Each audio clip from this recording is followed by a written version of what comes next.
Hey, Continuum. Welcome to the stream.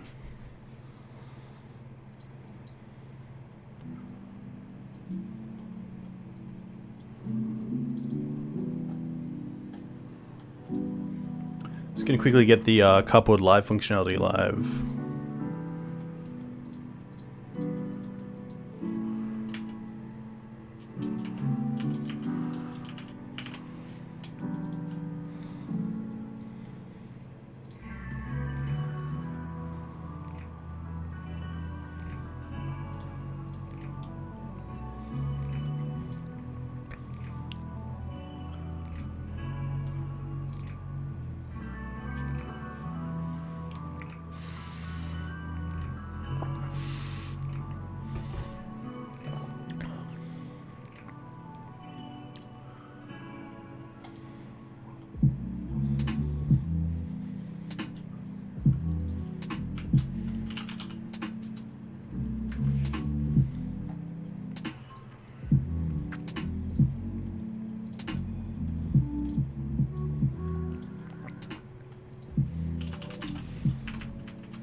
Do this.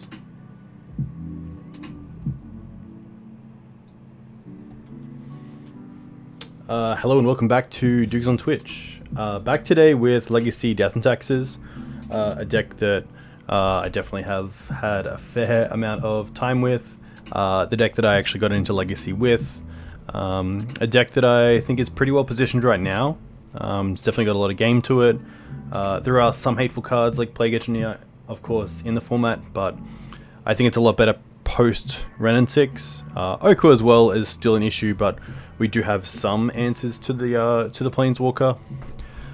So this list is pretty straightforward. The only little things that I think are a little bit spicy in some regard are just playing Thalia, Heretic, Cathar. I think there's a lot of... we've definitely run into a lot of show and tell on this stream. I think that Show and Tell and Omni Tell is Show and Tell is definitely a good matchup for Death and Taxes. It was kind of why the deck kind of came together. It's definitely one of its strongest matchups. But the Omniscience plan is definitely something that we're a little bit weak against. Thalia, Heretic, Cathar definitely helps against the sneak attack starts from Show and Tell. But also just having a 3-mana first strike creature is really nice right now. I'm just going to turn down that music a little bit. So being able to block and kill something like Dreadhorde Arcanist with first strike is really relevant. I think it's pretty good as well against a lot of the basic decks right now. So we have these Oko decks and Astrolabe decks that are, you know, running multiple basics. So Wasteland is definitely less effective against them. But with Thalia, Heretic, Cathar, we can turn on Wasteland by making them play their fetch lands in tapped, which is a really nice sort of addition to the deck. It doesn't usually have that sort of land destruction sort of strategy against a lot of the decks with basics. I have in the past run Ancient Tomb in the deck, especially because we do have a few 2-mana or 2 colorless mana 3-drops that we can cast turn 2. So with Ancient Tomb, you can do some pretty cool things. You can play Phyrexian Revoker turn 1. You can play Aether Vial around days. You can get out a turn 2 Thalia, Heretic, Cathar, or a turn 2 Recruiter into something like a turn 3 Palace Jailer.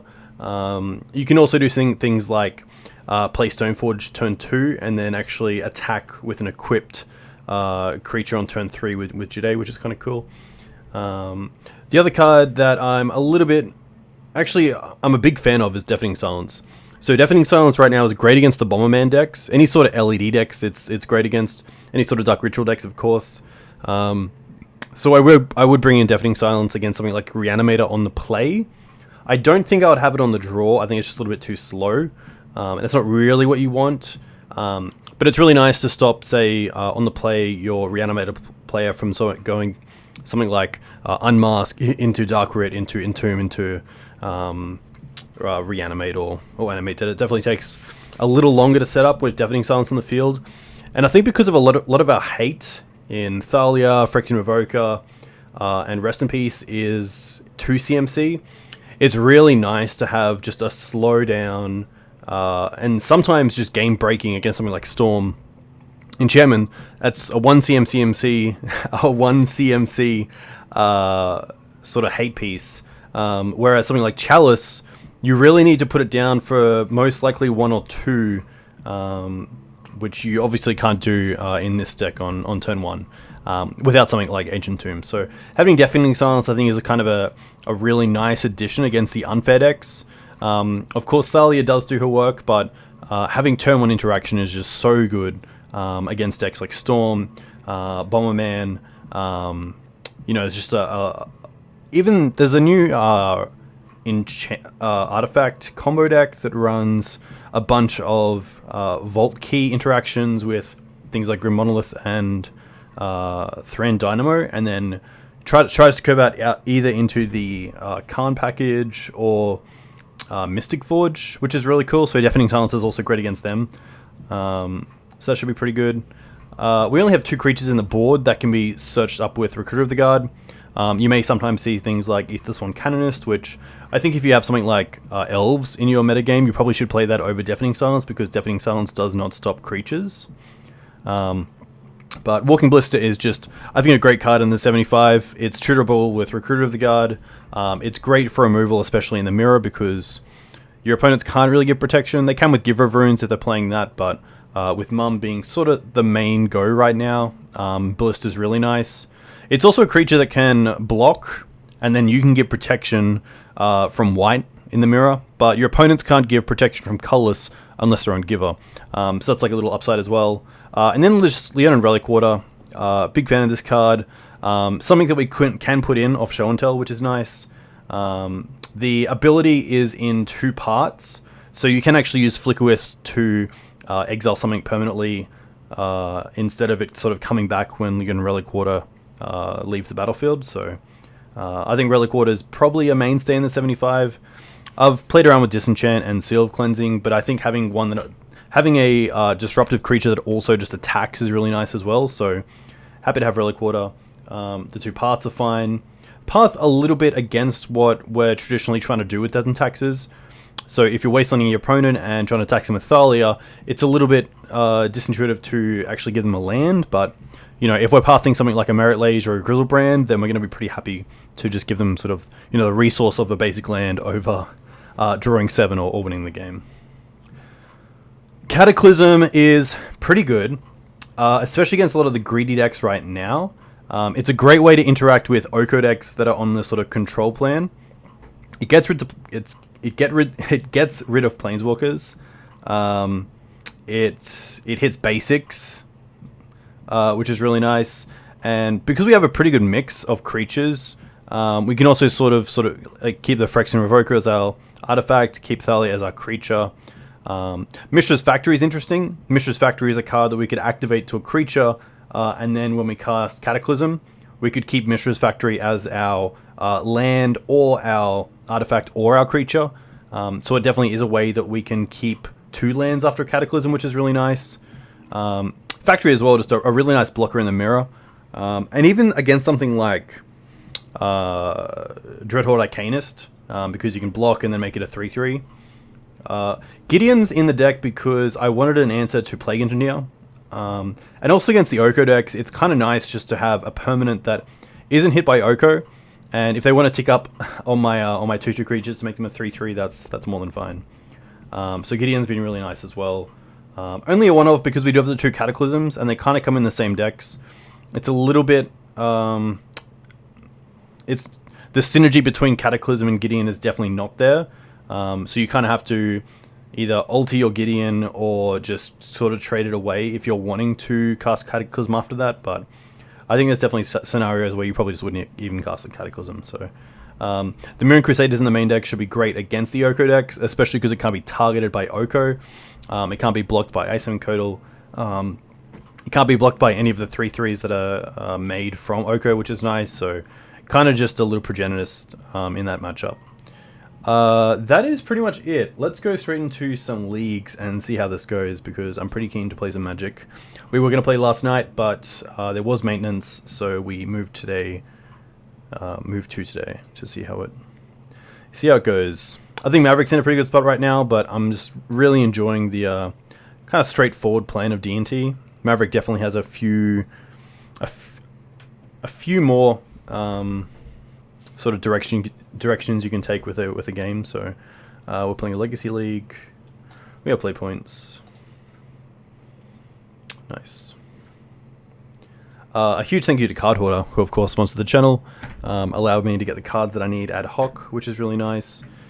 Also to MTG Mate, which is a Australian online card seller.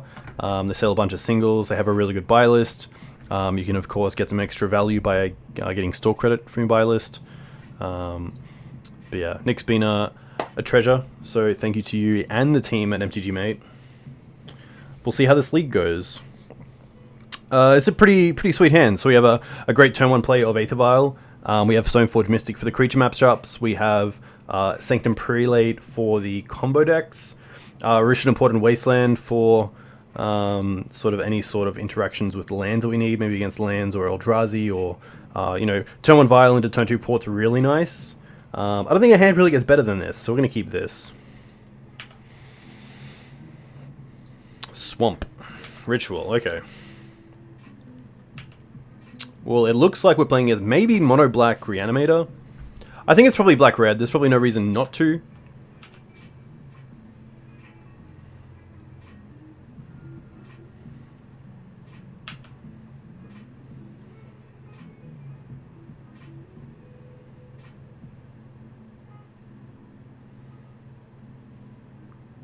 It's always interesting as well knowing when to concede. My opponent doesn't know anything about my deck yet, but I think because we can just draw into Karakas, it's worth actually playing out this game. But it's tough. I'm actually going to ask this on Twitter as well, because that's a pretty big one.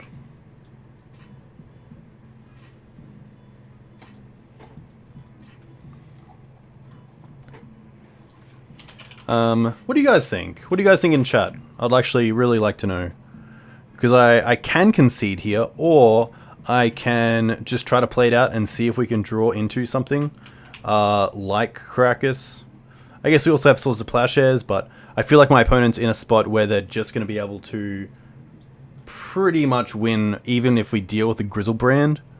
So I'm not too sure if it's worth it.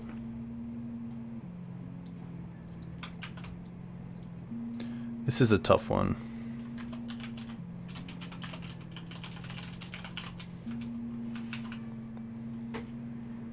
I think I'm gonna play it out. Yeah, Knight Rider. I could definitely hide my deck. I think if this was anything bigger than a league, I would probably concede and just hide my deck. But I think as well, because I don't have anything like Leyline of the Void, I could try to get an easy win game 2 if I did open with a Leyline. Maybe my opponent wouldn't side for that. But we still have some pretty good... Exile and Grave Titan, interesting. I think Grave Titan's great against this deck. Death and Taxes don't really have too many ways to deal with it, so...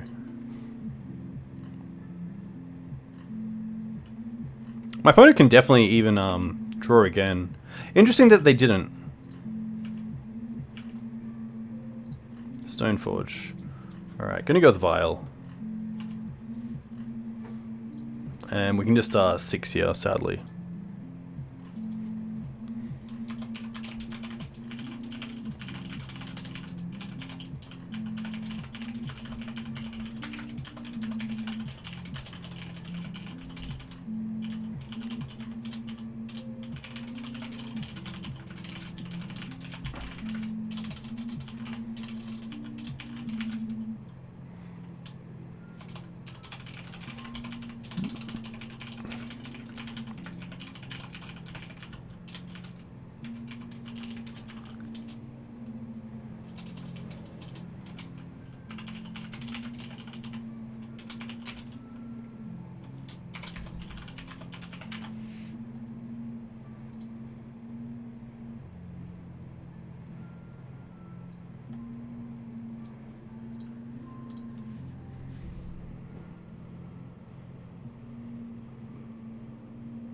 Interesting. I think because they're playing Himdatarak and they've played 2 swamps so far, they are mono black. So it looks like they don't have red for, say, something like Faithless Looting. So it'll be interesting to see what comes out. I really want to play it out as well, just to see what other creatures they have. Maybe another Grave Titan. Maybe a Iona. Maybe even like... I think Archetype of Endurance is a sideboard card. I wouldn't expect it in the main deck.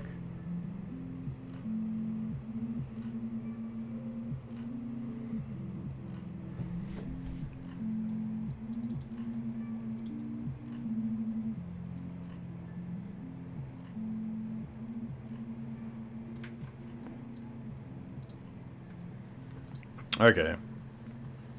I think that's pretty much dead, so I think we just concede there, sadly. But it is kind of nice to know that they kind of have to go for Grave Titan. I guess we'll draw once and see how we go. But with the mum pretty much means that Swords to Plowshares is turned off, so this is going to be pretty tough. Even if we draw Karakas or Swords, I guess. We didn't even take up the Vial, did we? Rough. I guess we can try. I'm sorting now on the Grave Titan because the Grizzlebrand I can at least deal with Karakas if we do somehow find it out here. But it's definitely not looking good.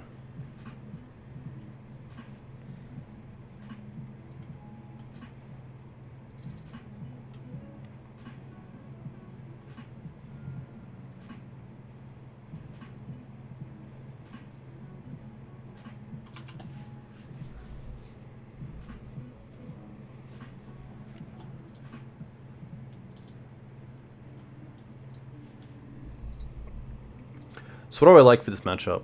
I definitely like the 2 Rest in Peace. The Deafening Silence on the play seem fantastic. The Swords to Plowshares seems fine. Surgical's always interesting, but I don't think it's worth it. I kind of like Leonin Relic-Warder as it isn't out to animate dead.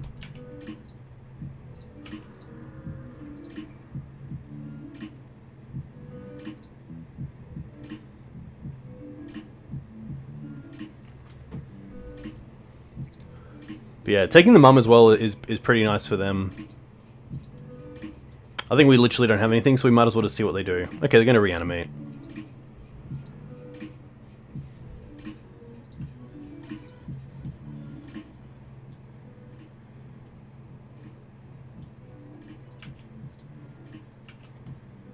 Definitely took it up. Okay. So boarding's always pretty interesting. So we definitely like Surgical, we definitely like Swords to Rest in Peace, Path to Exile seems great, Deafening Silence seems great. I don't mind taking out the Stoneforge Mystic package. I think it's just a little bit too slow, and we do have Mirran Crusader to kind of stem the bleeding against something like Grave Titan. Thalia Heretic Cathar is most likely too slow. Prelate's interesting. I think it's just not where we want to be. I guess we could name 2, which stops things like Exhume and Animate Dead, which doesn't actually hit us as well. Council of Judgment seems great as well, especially if they bring in Archetype of Endurance. It's really our only way to deal with it, outside of having just like a creature already on board. I think we can definitely drop something like a Factory just to go down on cards. I'll go down on land drops to 22. I don't want to drop a basic just to make sure that I'm always keeping a hand with at least 1 white source. But this is 60 here. There's probably a little bit of reasoning as well for Relic-Warder. Maybe over like the extra Flickerwisp. Wisp isn't that great in this. Isn't that great in this matchup. You can flicker a token off Grave Titan. At instant speed, it can take out maybe a Grizzlebrand from attacking. But I think having the Relic-Warder just in the deck is nice. Especially if our opponent's trying to win off something on an Animate Dead. So I think I'm pretty happy to see how this goes and just go from there. I would love to play first. So this hand's pretty interesting. We have some pretty nice outs to a lot of different cards, but we have no Grave Hate.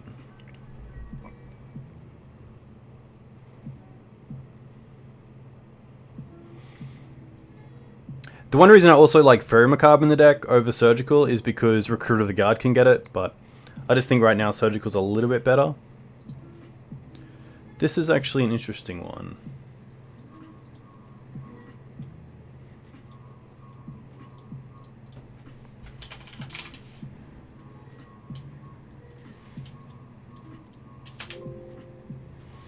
There's already a keep, of course.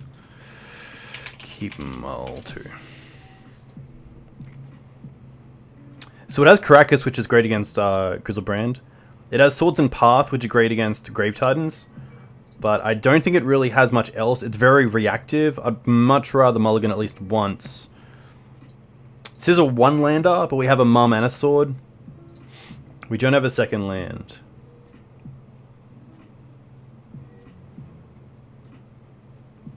So this hand is okay. The one weak spot is not having the second land. I think you can definitely lose to just not drawing a land on turn 2. If I were to drop a card, it's most likely the second Swords or the Recruiter. You can answer Grizzlebrand in Phyrexian Revoker, but of course it's not a great... It's still a 3-turn clock in the air. I'm actually going to be really aggressive here and mulligan to Deafening Silence, which is what I really wanted. So I'm going to keep this, and I'm going to drop... probably the Flickerwisp and the Wasteland, and keep mana so I can cast my 2 creatures no matter what lands I draw into. Especially seeing my opponent is on mono black, I don't think Wasteland's going to be that relevant.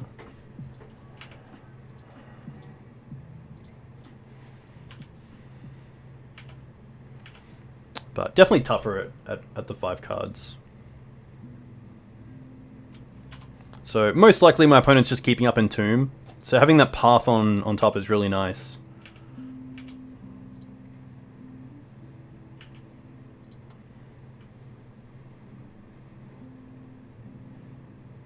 Iona. Okay, well Iona's pretty good against path. Actually, Iona's really good against all my deck. Alright. So now we really just have to draw into Karakas.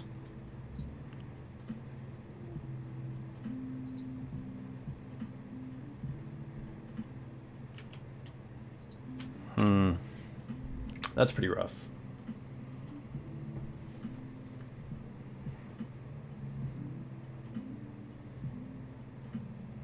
Definitely commend them though for going for Iona. I probably thought they would have gone for Grave Titan just because it is not affected by Karakas. So it's 3 less cards that you have to worry about. Pack Rat, interesting. Surgical, a little bit too late.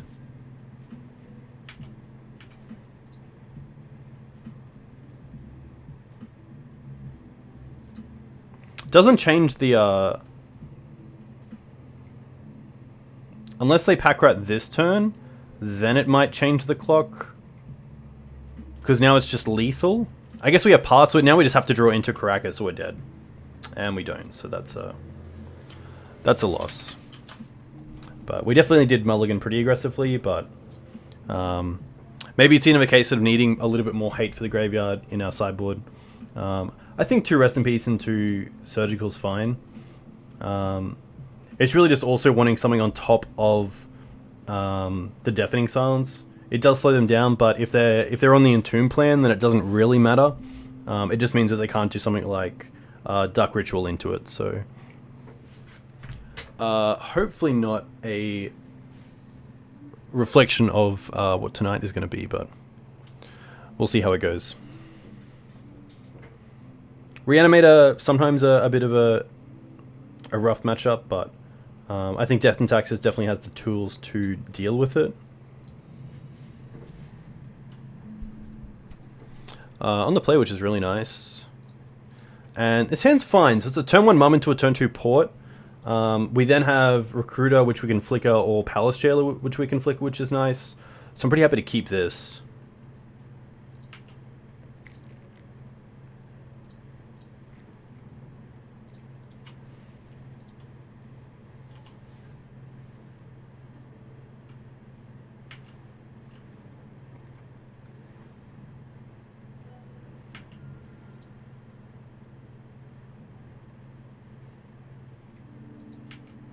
Okay, this looks like Hogaak.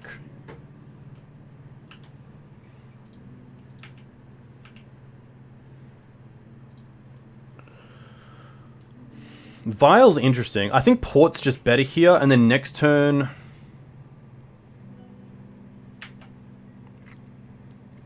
Next turn we can Port and Vial, or we can just Recruiter. So the question here is, do I want to Port this turn or play the Vial? I kind of want to play the Vial.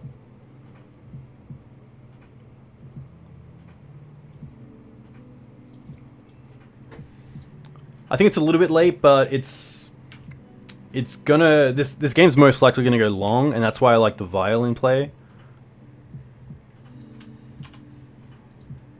Okay, double Hedron Crab's gonna be pretty rough, especially with the fetch land as well. So we'll see what what happens in their graveyard. Double Bloodghast, okay. Well, they're definitely getting back those Bloodghasts.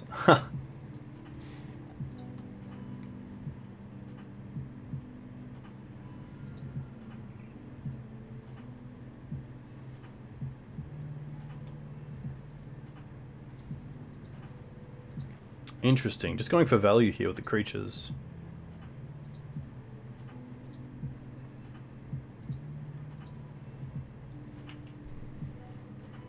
Vengevine, Gravecrawler, Hogaak. Gravecrawler.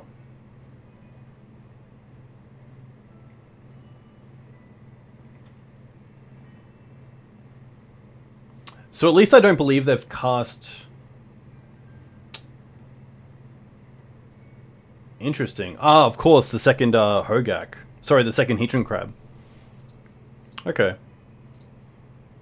Not the worst. We do have a pretty good answer for the Vengevine and Mum, and we have Karakas, of course. We might as well block. Ah, what? Ah, I sixed.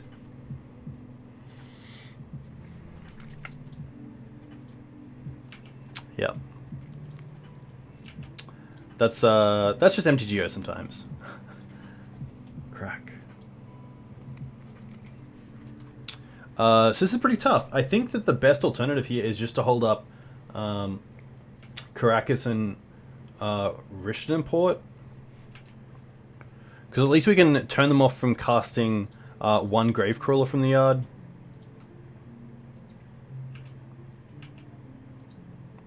But yeah, losing Mum there is pretty huge. I just didn't think about updating my... Triple fetch is pretty rough start for us. These Hedron Crabs are just doing so much. Another Bloodghast as well. And another Vengevine.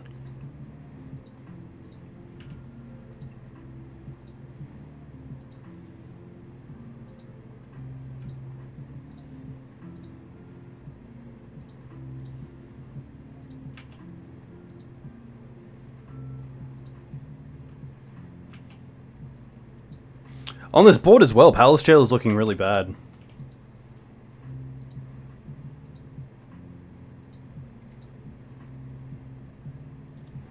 Yeah, I don't think we can beat Altar as well. Just a little bit too strong. So I definitely like Path, definitely like Rest in Peace. Surgical as well is pretty good. Walking Ballista is pretty good because it can actually exile bridges. Leonin Relic-Warder does interact with Altar, but I don't know if it's really what we want to do. I think that Phyrexian Revoker is just enough. Palace Jailer is interesting. It's probably a little bit too slow for this matchup. They just go wide so fast that I actually don't like Palace Jailer. Recruiter's great because you can go and fetch Walking Ballista as well. Flickerwisp can probably come out. Prelate can most likely come out. I don't mind dropping down on a land. Stoneforge is fine. I think Thalia's can definitely be trimmed. I might even take out a second Flickerwisp. And just go with this 60 for now. Deafening Silence is interesting, but I think the deck relies on a lot of triggers and not so much just actually casting spells. So we'll see how this goes. We really need to hit a rip early. The Surgicals themselves aren't going to do enough. I definitely won't keep a one-lander. It's nice we have the Surgical as well, an answer for Hogaak and Mum turn 1, but I think there's better 6s. And this is it.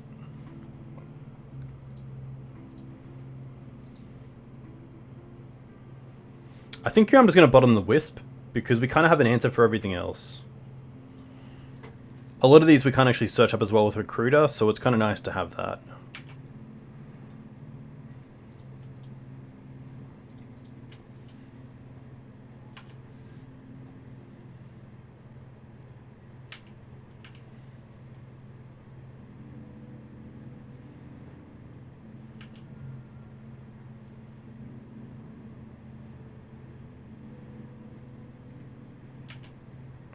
Cabal's going to be fine. Rough when they hit.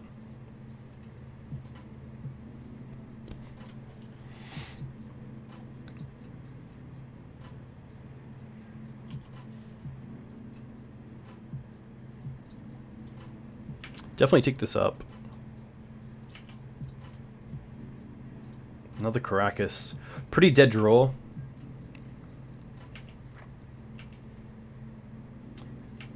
The Surgical nearly needs to name or go after Cabal Therapy here, or else they're most likely just going to get too much value out of it if they cast a creature.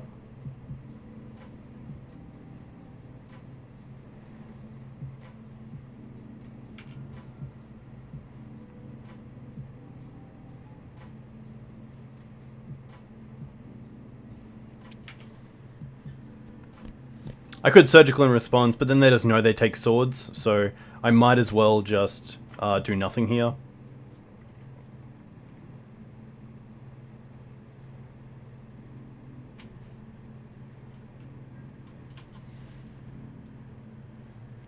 They want to go dry battle, of course, so they're on a one-lander right now. Another Vial just isn't going to crack it. We do get to hold up Sword, which is kind of nice, but we do need to start drawing into pressure, because if this game goes long, then they're obviously going to take it. Already dealing with 2 pieces of our Graveyard Hate.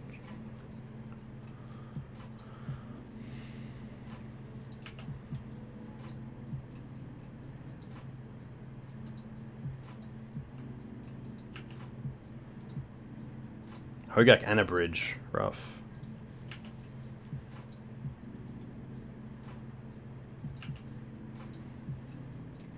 Pretty happy to deal with the Hedron now.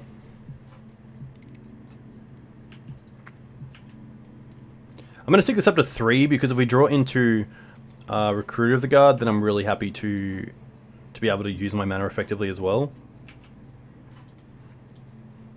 Port's not the worst, but we really just want to draw into a creature here and start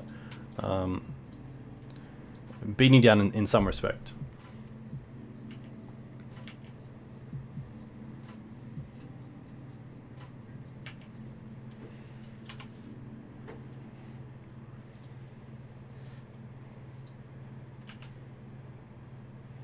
So this one we will, and this one we won't.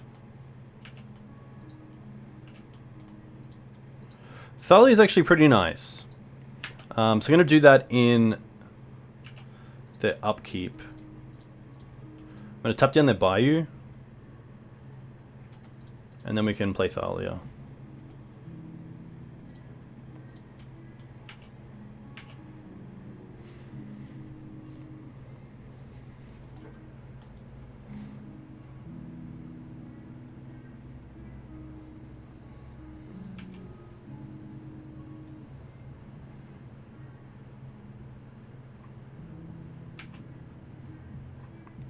Three lands is pretty good for us.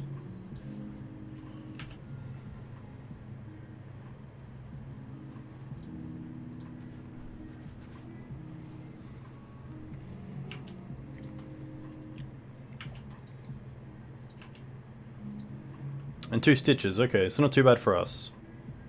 Really 3 misses, or 2 sets of misses for my opponent. Alright.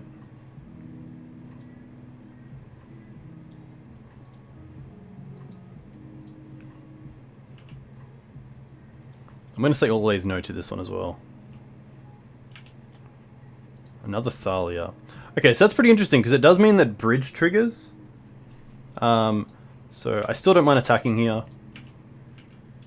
If they want to trade the Heatran Crab for a bridge, I'm more than happy with that. But at least now at instant speed, we can put in Thalia, get rid of this one, and trigger the bridges to actually make them inept. I'm going to go for the underground here because it's the only blue source that they have, so I might as well try to keep them off one color.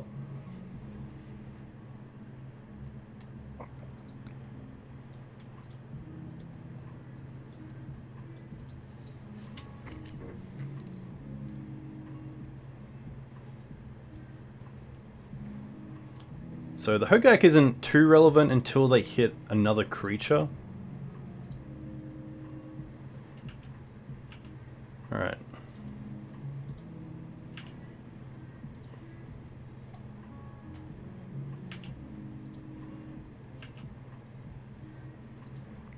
Other plays is it?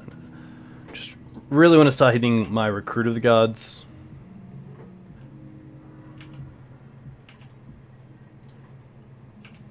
These two are unknowns, at least. They knew about this Karakas, but not the second one, I believe. Maybe they saw it when they saw the Path to Exile and... Sorry, the Swords of Plowshares and Surgical.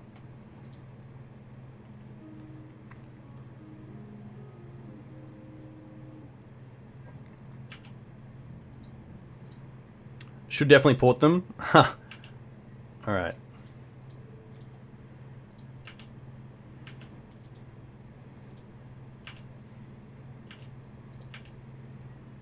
Revoker's not the worst. It does stop Altar. We'll definitely just attack first here.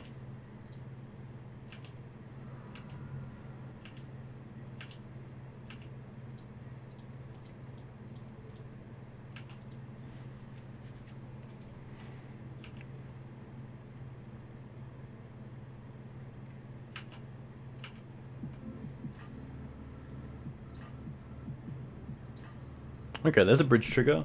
Sorry, a Heatran Crab trigger. Hogaak Bloodghast Graveyard. Okay.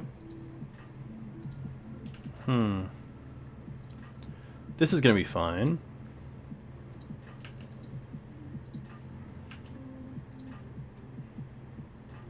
See if we can hit another bridge off this Heatran Crab and then put in Thalia. Cabal Therapy. Interesting.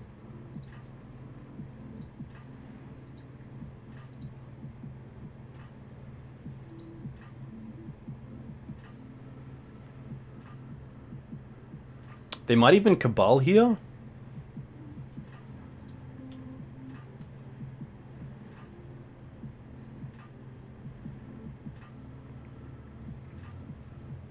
Or, of course, just cast Hogaak.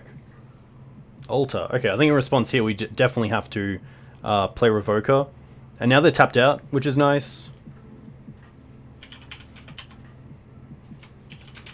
So they can't even flashback this Cabal Therapy.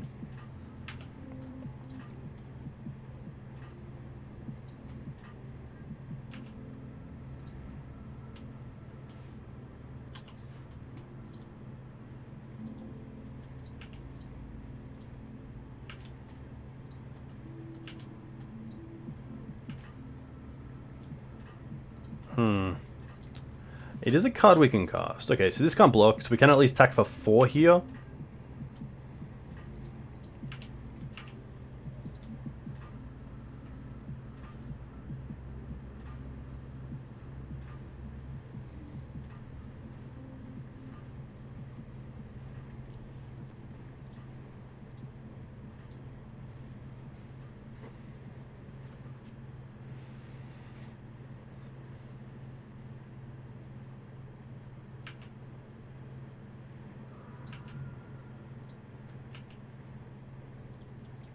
Gonna play Mum. And I think we let them...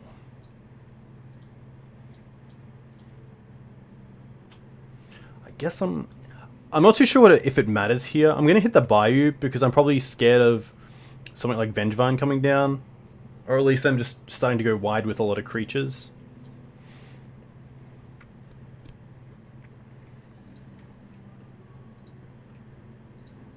They're going to float mana here. Maybe they have Abrupt Decay. But at least if they have Decay and they want to hit Mum, it does get rid of a bridge. Trophy on the Revoker. Okay.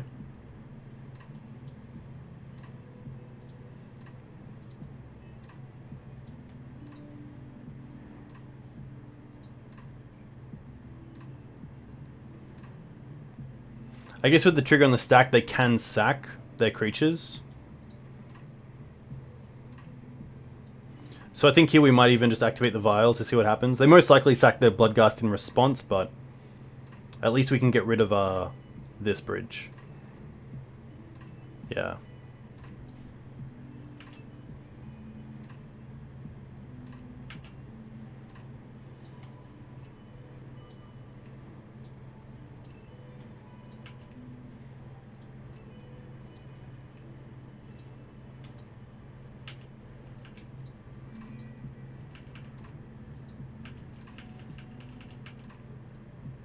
So maybe there I was actually supposed to let the trigger go on the stack for my Revoker, and then in response put in the Thalia with Aether Vial. It means that they can't actually get 2 zombies off their own creatures, or 1 here.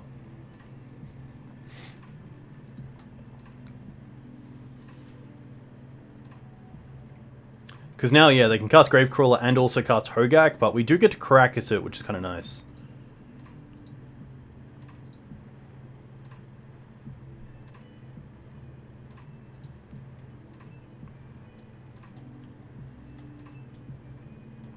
They also have Altar and 2 Hogaaks. I'm not sure if that's just lethal.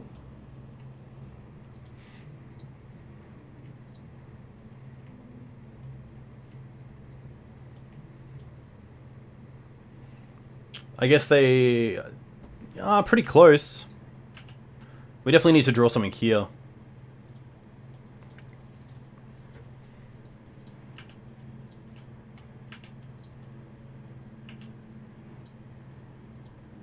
Swords. I guess swords on Gravecrawler isn't the worst.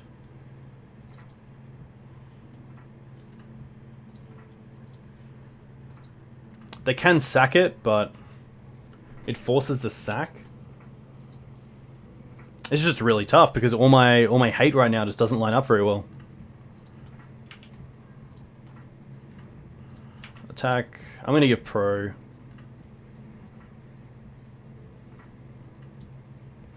Just to try to get close to just Mirran Crusader being lethal.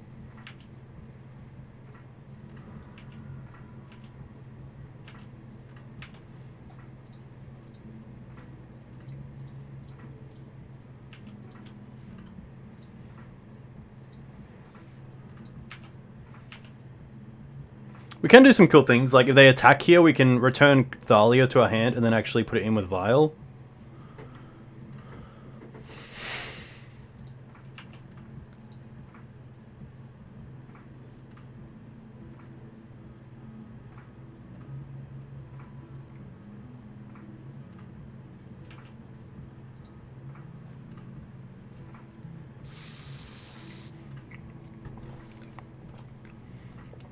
Oh, they had 3 bridges in hand? Wow.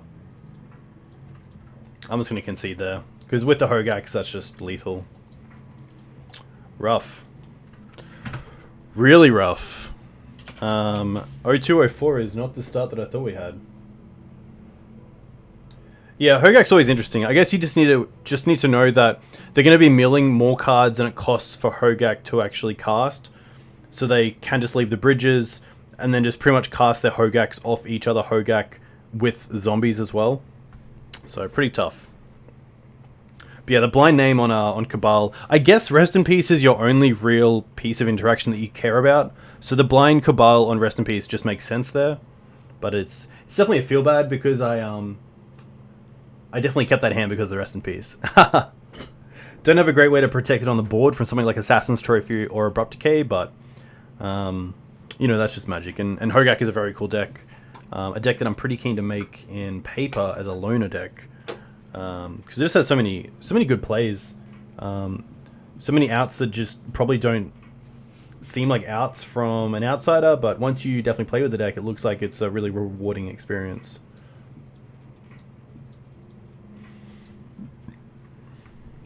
Bloodied Fangs. What do you play in Legacy? If you play Legacy, let me know more about you. Hey, Zedeby a donut. I don't know how I missed you. We're traveling pretty bad, but we can still come back and go for the 3-2, which does cash, which is kind of nice. So, you know, 2 definitely big graveyard decks already. So, I'd love to steer away from the graveyard decks. Maybe play against Delver just to kind of change things up, but we'll see. Oh, you play Ant? Very cool. I actually just finished Ant in paper. Sweet deck. Really fun to play. I'm playing Reign of Filth, and I think that card is really good. I'm not sure if it depends on what like your specific meta is, and if locally, if Reign of Filth is just better against some decks than it is against others. But Reign of Filth is really nice, and I feel like it's the card that definitely turns on a lot of lines. Especially against decks where you have, like, maybe against Death and Taxes, it isn't too bad, because at least you can pretty much pay for Thalia just with your lands, if that makes sense. You might be able to get ahead just a little bit. But, yeah. The one thing that I like about Reign of Filth as well is that you can win a game with no permanents in play. That's really nice. So, I think what I dropped for Reign was, like, the 3rd Duress, which might not be correct. So you run your full 4 Preordained Brainstorm and Ponder. You run your full 4 Infernal Tutor, LED, Lotus Petal, Cabal Ritual, and Dark Ritual. And then I have 4 Thoughtseize and 3 Duress and the Reign of Filth. And then Tendrils, Ad Nauseam, Dark Petition, and Past in Flames. I believe that's my main deck. Yeah, Reign's very cool. I think Cyrus's sideboard guide on his Twitter is going to help me a lot. Just knowing what sort of to play against, what to take in, what to take out.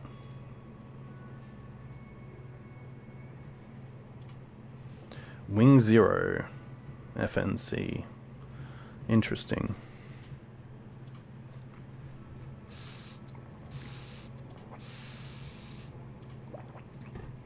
I'm assuming the Hogaak player was bringing in Assassin's Trophy, or was playing Assassin's Trophy because of it hitting Leyline in the Void, Graph Digger's Cage, and Rest in Peace, whereas it sounds fine. No 1-drop, but I do like the amount of 2-drops in this hand, and the mana is quite nice. What was I about to say? Yeah, Abrupt Decay does not hit Leyline, but Assassin's Trophy does.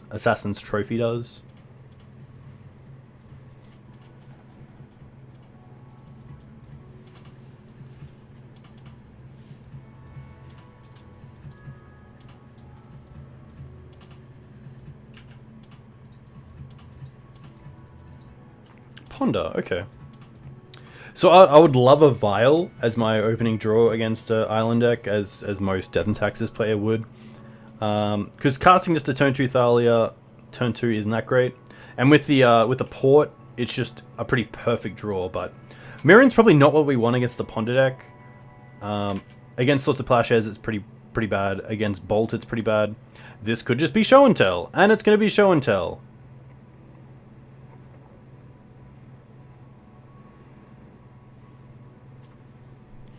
So if we put in Thalia, we kind of get a turn if they have Omniscience into Cunning Wish. But we don't as well, because whatever we tap down in their upkeep, they can just use to Cunning Wish. And probably win at instant speed. Flickerwisp doesn't do a whole lot either. Flickerwisp stops Omniscience into Emrakul. I think it doesn't matter, but I think I'm just going to go for Thalia so they can't win straight away. Grizzlebrand, interesting, okay.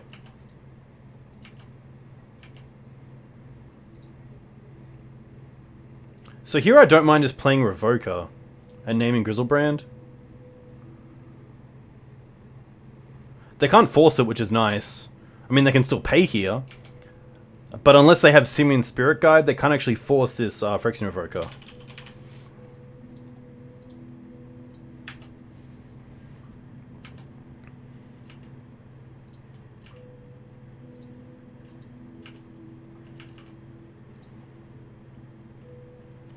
So this is actually a pretty interesting standoff. If they have Cunning Wish, they can still go and get something like Kozilek's Return, which is kind of annoying. But we'll see what happens here. Brainstorm, okay.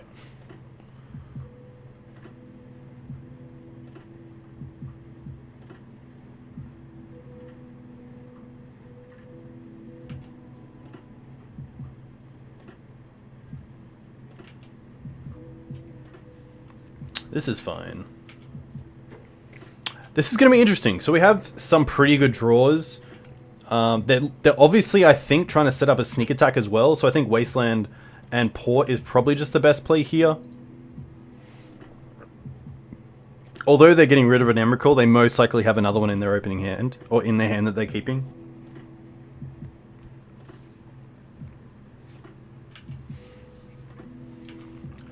Alright, what do we draw? Port. So we can definitely attack for 4 here.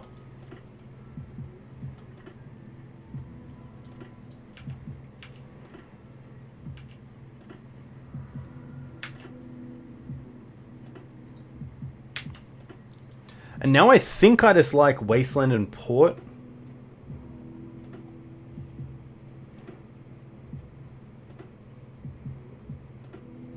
Okay, so worst case, let's definitely play the Wasteland. We could play Stoneforge, but if we waste on this turn, the sort of Fire and Ice isn't coming down for a pretty long time. So I don't mind Wasteland here on the Ancient Tomb, and then just holding up Port for the island.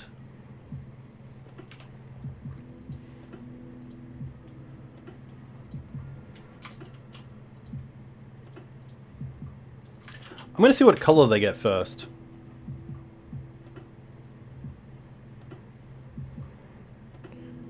Okay, red. I think because I'm not scared of show and tell... Sorry, I'm not scared of... Well, okay. So if they have a dual land, they can hard cast... Actually, if they have a dual land, they can't hard cast show and tell. But what they could have... Sorry, sneak attack. So I think what they might have is soul land... Tap 4, holding up a red for show and tell, and then use the red for the sneak attack they put in to put in a creature. So I think you actually want to go after their red mana.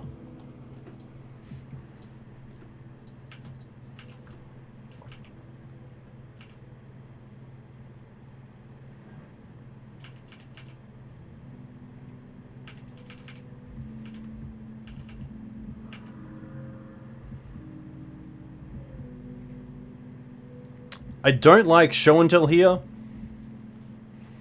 That's interesting.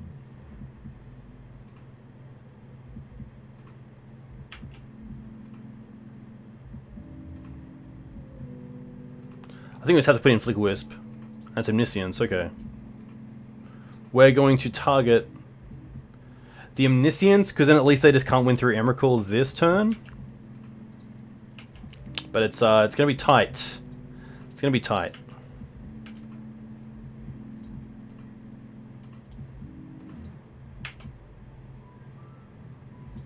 Got to keep this back for the Grizzlebrand. I think my out just is Karakas, so unfortunately...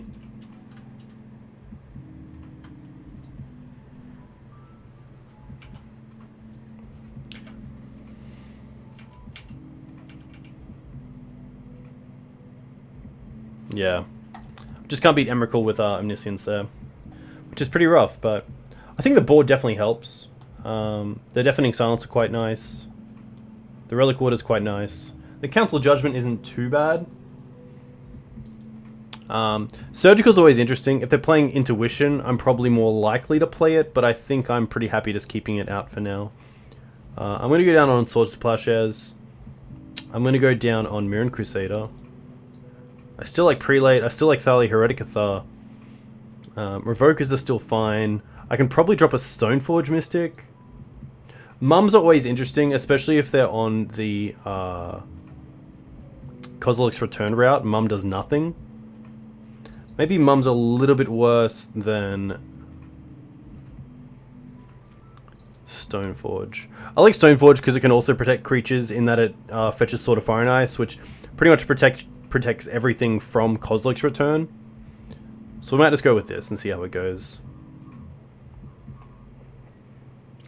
I'd love to play first. And this hand's actually not too bad. What does it do though?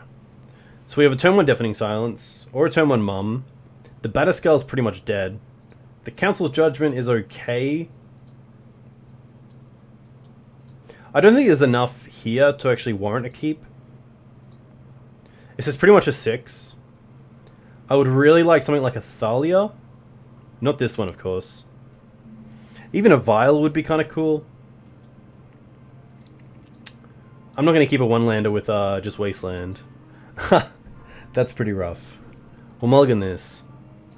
Okay, this is actually a nice hand. We'll keep this. I'm going to bottom the Plains and the Council's Judgment. Now we go turn 1 Deafening Silence into turn 2 Thalia is pretty nice.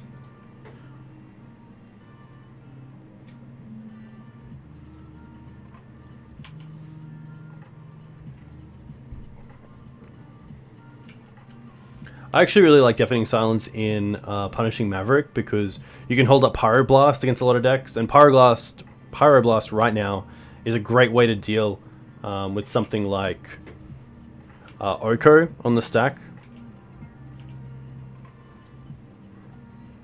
Plains. I'm going to go for Port here into Thalia. Brainstorm's fine because it means that they can't actually force this.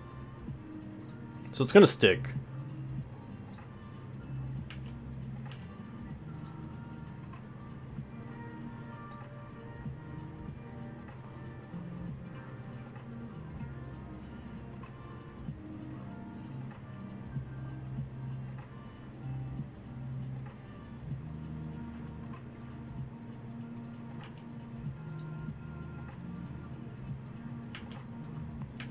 Alright.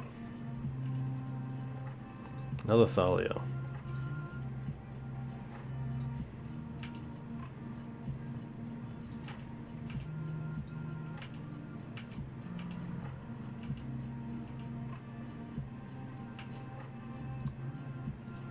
Happy just to tap down the island here. It's really the only target. Deafening Silence definitely seems great against the matches that I'm expecting online right now.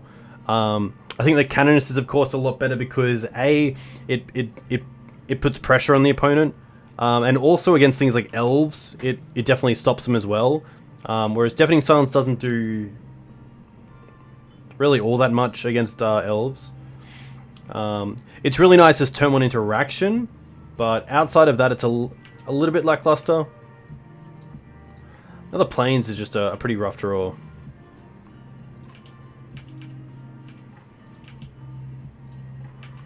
So I think you're have to go after the Ancient Tomb, just because it is currently 2 mana.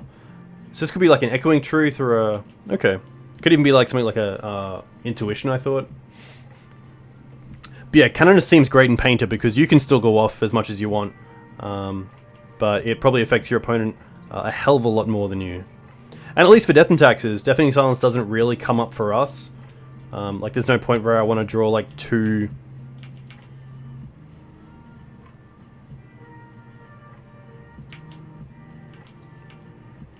play 2 Vials, or like Vial and Rest in Peace. Palace Jailer. Okay, that's pretty nice. Because at least we can put it in off a Show and Tell.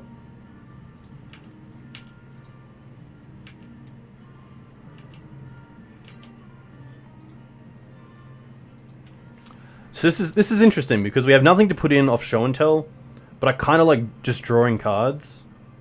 So I do have the option here of just casting the Palace Jailer. But I think for now I like keeping it.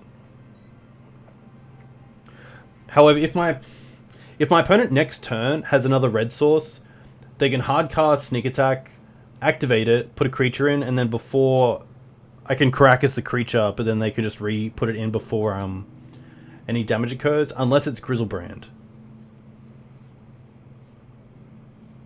So we can't beat Emrakul right now.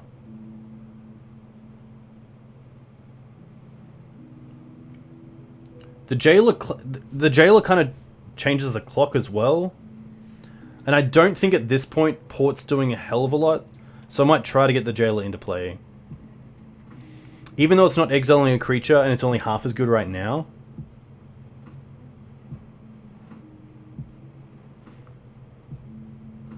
Yeah, so Show and Tell's not the worst because it still puts in Omniscience. So Emrakul still gives the extra turns. So Karakas can be used once, but no more, unfortunately. They're going to force a pitching an Omni. Okay.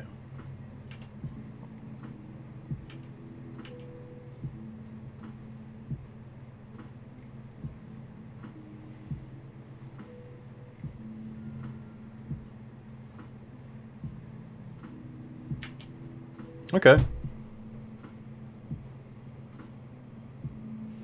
I mean, we're nearly putting our opponent in a position where we're turning off their Ancient Tombs.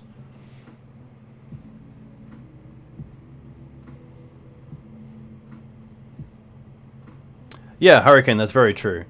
So it's always good to establish what you can and cannot beat, because if the Jailer there resolves, then drawing an extra card each turn definitely helps.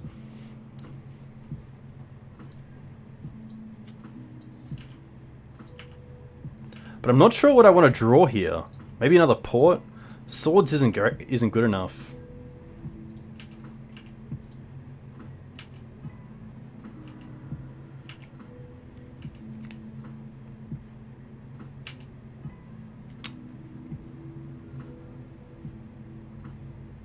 It also looks like they're brainstorm locked for now.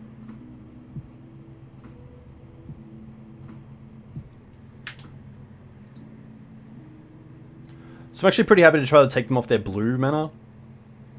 Because if they use their tombs this turn, then we have lethal next turn.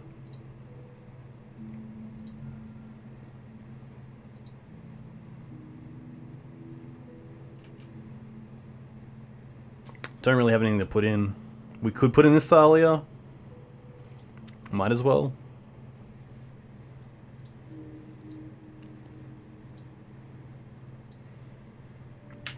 This is fine for now.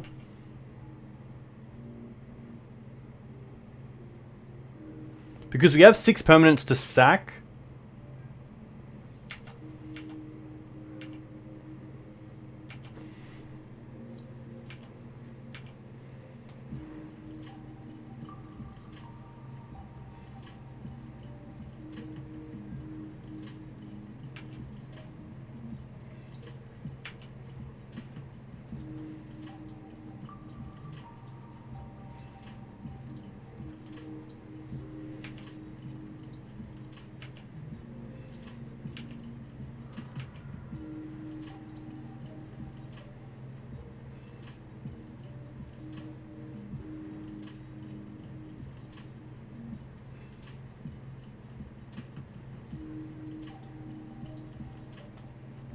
It would be nice to win this game, but I think my opponent has just got it.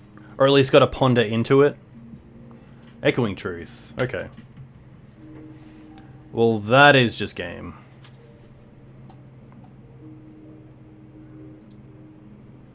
Alright, it's not looking great. I don't think I've ever yeah, I don't think I've ever O3'd. But we're here to learn, so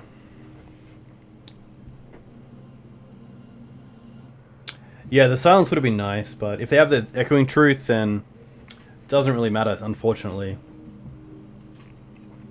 I just wanted to draw more pressure. I didn't, we had the first Port and Karakas was great, but I didn't really want those, extra 2 or 3 planes. I'd rather just draw into creatures and obviously put on more pressure than just 2 a turn. I think we're just too slow there with we're trying to establish some sort of board presence.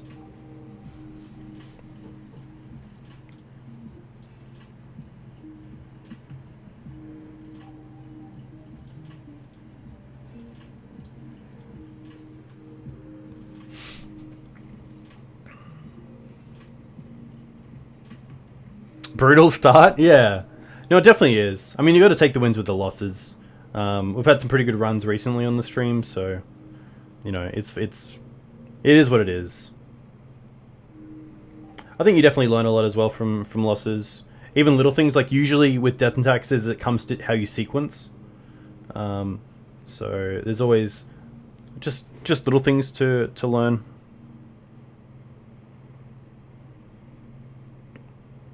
But yeah, I mean, all combos so far, which is pretty rough. Actually, I would still call Hogaak combo. This hand's great. Turn 1 Mum, offer Plains, and then we have Thalia or Stoneforge turn 2. Pretty happy to keep this.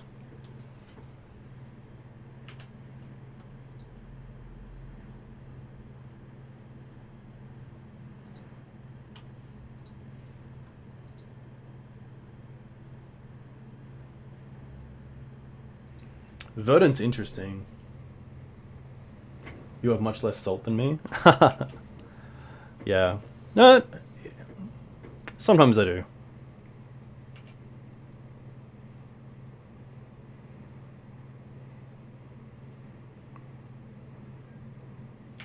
Okay. So we get a turn.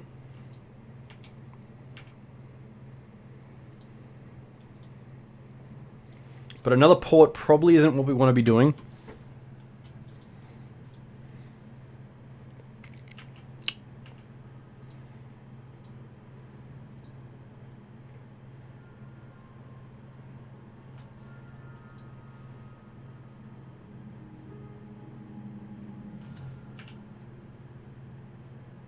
Looks like they were going to reanimate, but now they want to get the land out of the deck before they reanimate. Exhume, okay.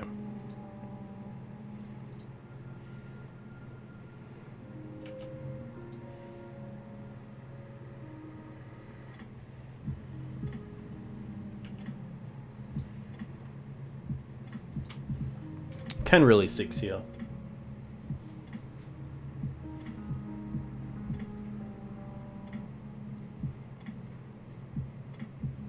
I guess at least this is a different version of Reanimator. So this is a Black-Red Reanimator, which allows you to use Faithless Looting, which is pretty cool.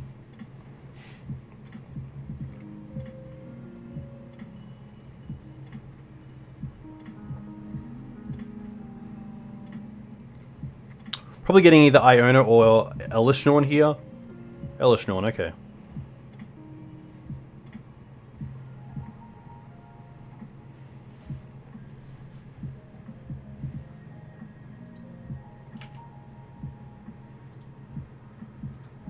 That's nice, I guess.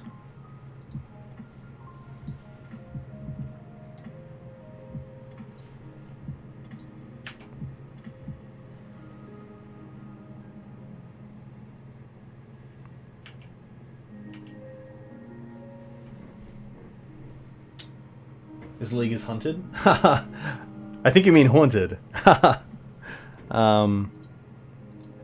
Yeah, the combo decks are definitely loving me in that moment. I'm not loving them, but you know, that's okay. That's gonna be fine. So here I think we just attack the we hit the Grizzlebrand. Hey, don't be sorry at all. Very happy to have you here, along with me for this journey. So definitely like hitting the Grizzlebrand here in combat.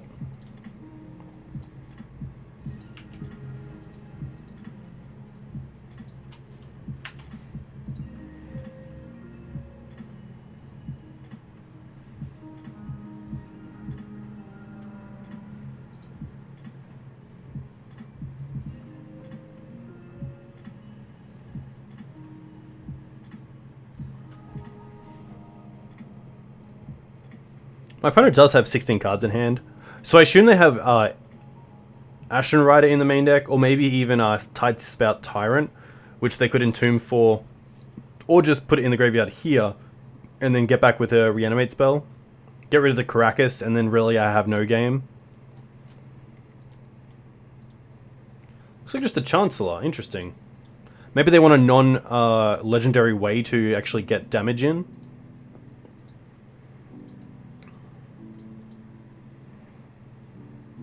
Which is pretty smart. It also stops me from being able to really cast anything next turn outside of a 1-drop. So I guess if we draw Swords to Plowshares, then maybe that might start something.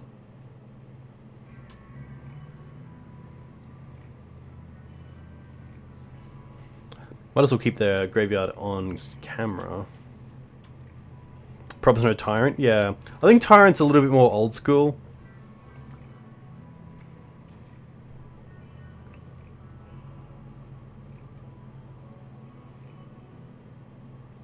Taking the Stoneforge is interesting. Maybe they feel with the current hand they have, they can't deal with a Batterskull, but I don't think that's the case. Interesting. Okay, so we're going to get at least something off the Stoneforge Mystic.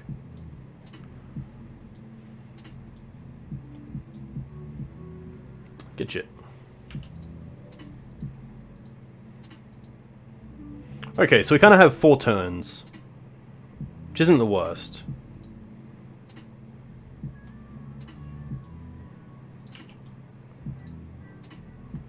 Mum. Okay. Definitely a start. So we can return the Elishnorn.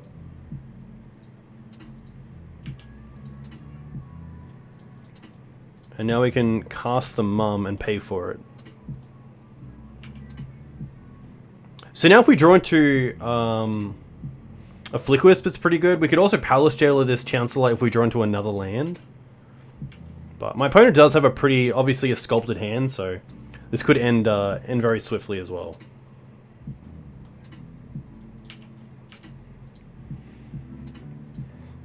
They also have that looting. They have 2 lootings in the bin, so they definitely have ways to get creatures into the graveyard as well.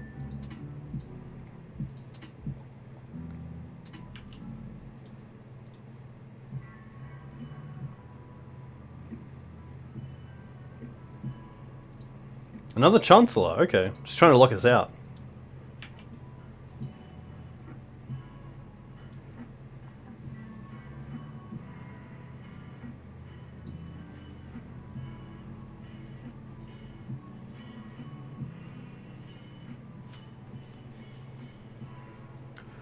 The looting makes me feel like they're digging for a reanimate spell, but surely they have one. They're also at 4, so I guess they can't actually use their reanimates.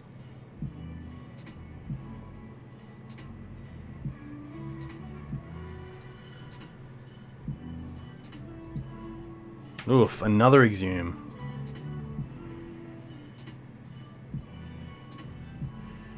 Alright, I guess we just get Batterskull out of the deck. Oh, interesting. Okay, they're going to let that resolve. We'll definitely get Batterskull.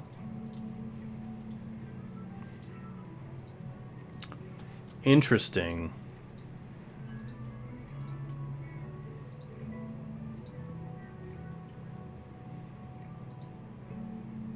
Unmask. Rough. Okay, so we can still hold up Jitte.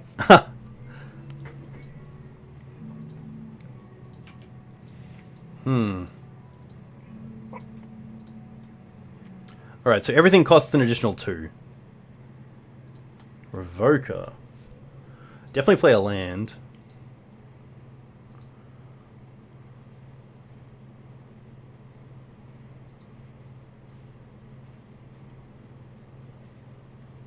I think the play is just a pro-white Stoneforge. Attack for 1, putting them to 3.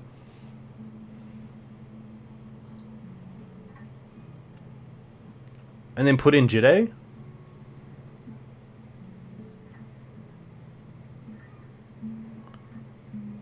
I could also sort up the Mum if I wished.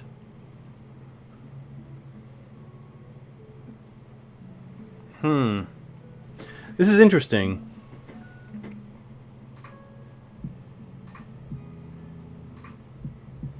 So if I put in the Sword of Fire and Ice onto the Mother of Runes, it lives through Elishnorn, which might actually be relevant.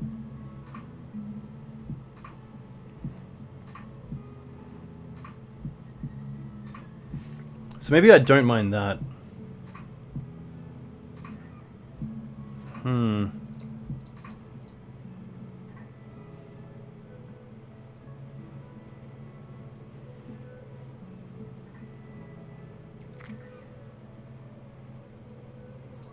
I think this is the play.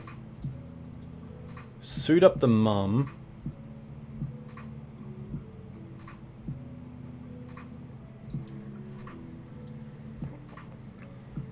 And now we can just pass turn.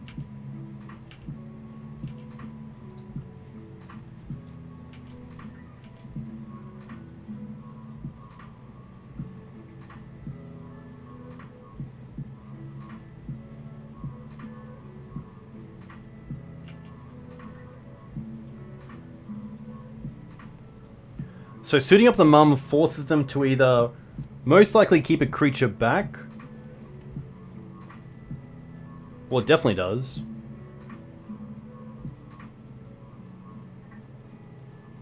Unless they have something like Ashen Rider. I mean, if they don't go for Elishnorn here, we can just put the sword onto Stoneforge next turn and attack for lethal with pro-white. I don't think this deck plays anything like a main deck Assassin's Trophy. Animate Dead on Elishnorn. Okay. Ah, and that's 12. Rough. I didn't think of that. Rough. Too good. I can see why Grizzlebrand is pretty good. So on the play, I like Deafening Silence. Rest in Peace is great. Surgical's great. Relic-Warder is fine because of the Animate Deads. Council Judgment is fine. Paths, I'm going to keep. So I'm going to drop down on the Stoneforge package, even though it kind of nearly got us there. Don't think it's that great in this matchup. I'm pretty happy to also just drop down on a port. Probably some amount of... Prelate for 2 is actually not too bad. It stops nothing of ours. I guess Rest in Peace. I don't think Prelate's where we want to be. Mirrans are still okay. I might just drop down to 1, so we have one in the deck.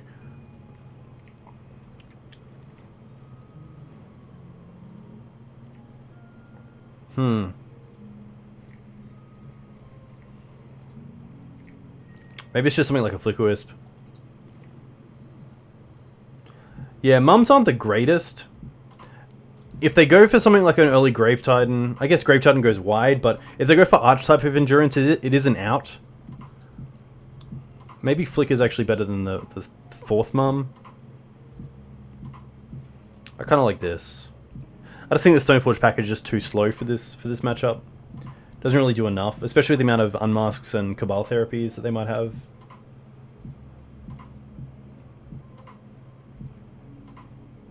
It's always tough as well, just relying on the Surgicals, especially against a deck that definitely likes to unmask first before they do anything else.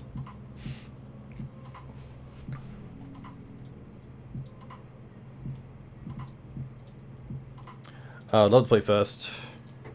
And this hand's gas, we'll keep this.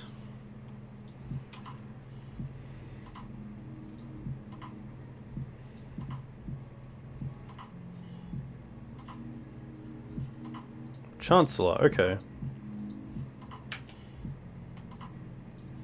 I think he would just play Plains Pass.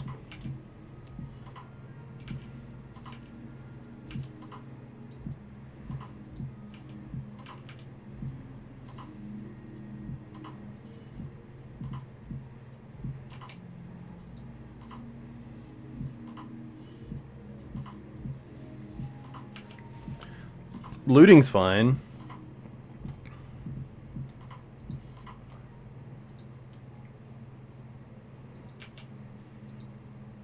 Just don't Thoughtseize me first, that'll be pretty rough. I think you would have done that first anyway. You would have Dark Riched into Thoughtseize. Oof, and the Unmask. Well, I guess we take the one that we care less about. Or do we? I don't think we Surgical here. If they bring back the Ashen Rider, we just Surgical it. We just Swords it in response. So I think I'm actually. I guess.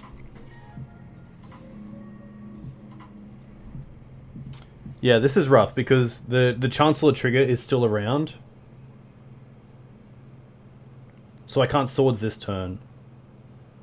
But I can just Swords next turn.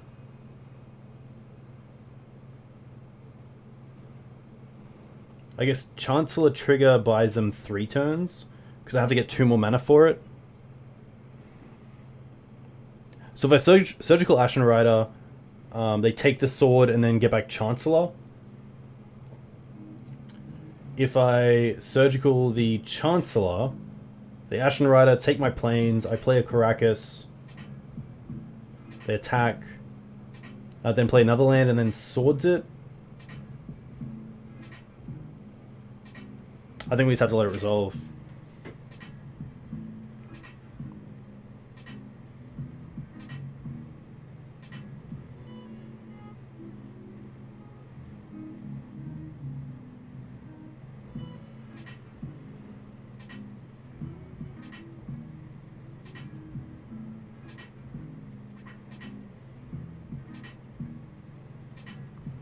That's just rough, because they had the Chancellor, they had the Unmask, they had the turn 1 put into bin, and also most likely Reanimate here.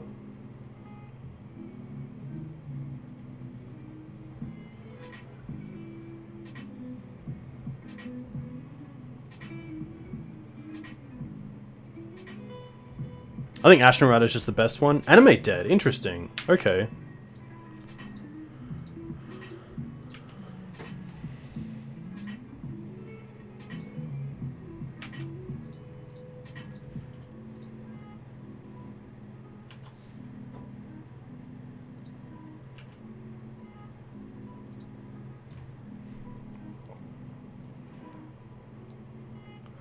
So Karakas paths.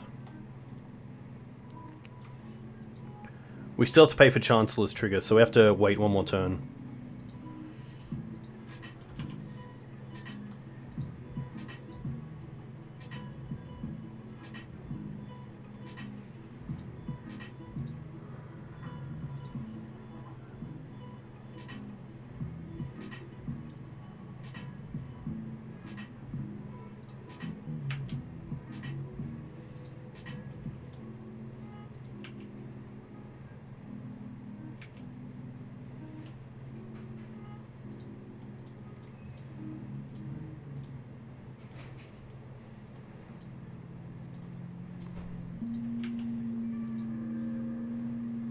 Nice.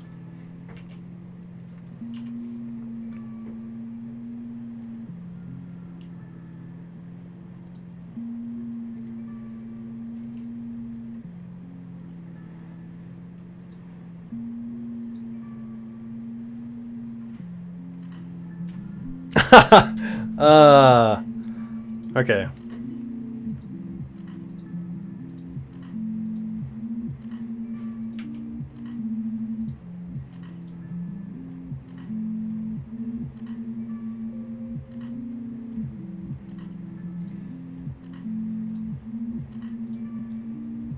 I kind of want to keep the Wasteland around because the Council of Judgment answers the Chancellor for now.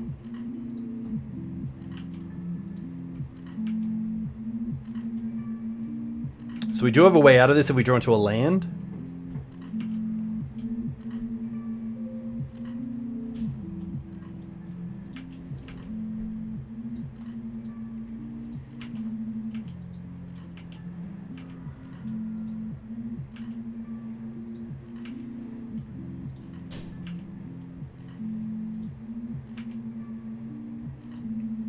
I guess Swords also does it.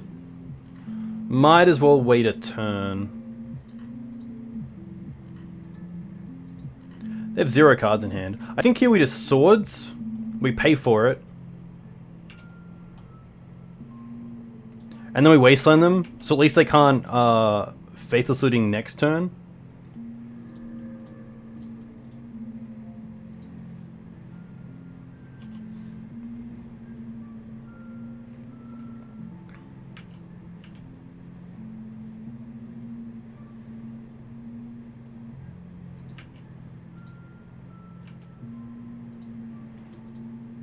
Activate Vial, see if they do anything. They don't.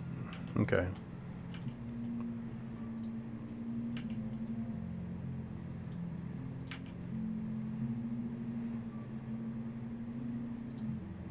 Mom's not the worst.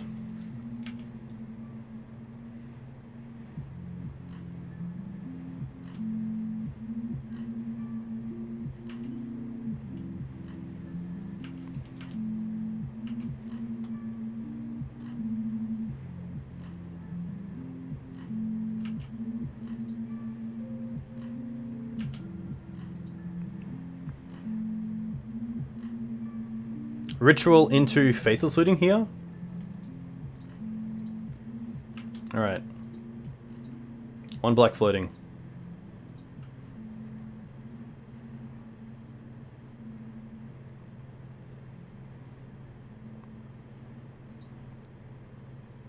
Interesting, nothing. What do they have in hand? Something that makes them want to keep a, I think I definitely just put in the Relic-Warder here because it's a May. Yeah. And I just want the,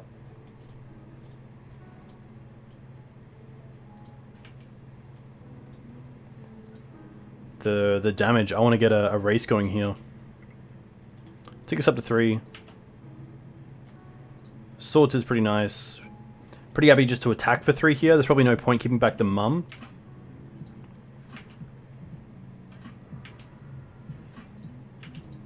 Now I'm going to play this Thalia now, so that if they play any fetch lands, they come in tapped. And if they try to kill it, we can actually save it with Karakas, so a few things to do. Ritual, okay. Probably just another Faithless Looting. Alright.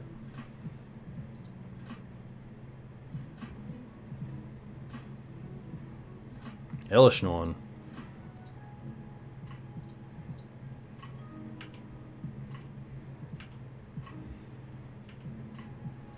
Definitely happy just to keep this on 2. Keep this on 3, sorry.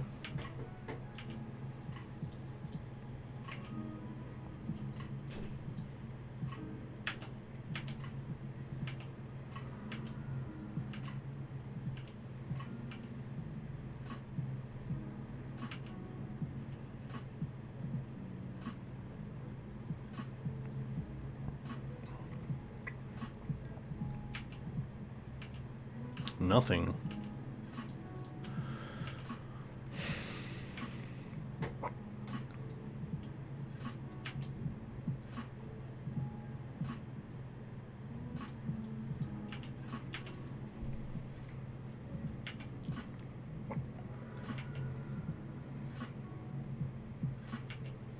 The Mum's attack definitely added up because now if they fetch, they go to 4, and it means that the Thalia and Relic-Warder are lethal.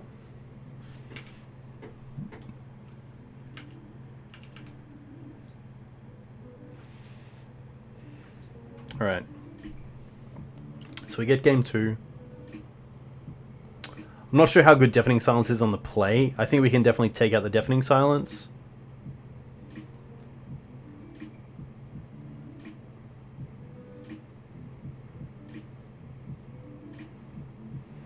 But what do I want to bring back in? I don't mind keeping the extra land out because we're also on the draw for this game. Maybe I do like them just because they are something we can do turn 1. I don't think there's anything else that is that great in this matchup. Everything else is a little bit too fair. Prelate's just a little bit too clunky because we have so many good 1-drops and Rest in Peace at 2. So I'm just going to resubmit. I'm going to resubmit the same list and see how it goes.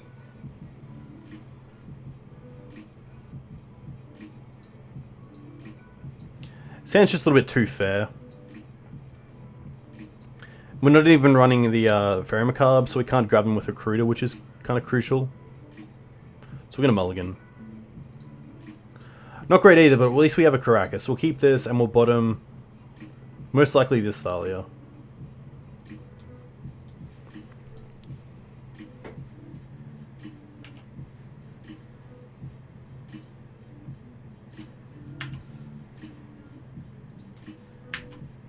Probably shouldn't actually F6 there. Because it makes me look like I don't have Surgical.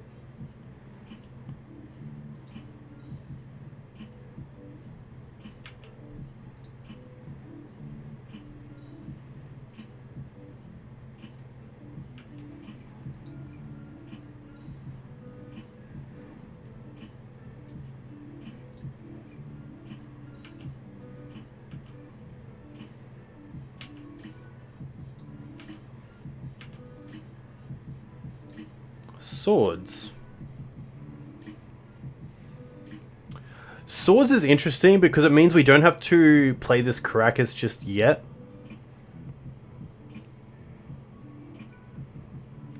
But Swords is also good if they go for something like Ashen Rider to deal with the Karakas.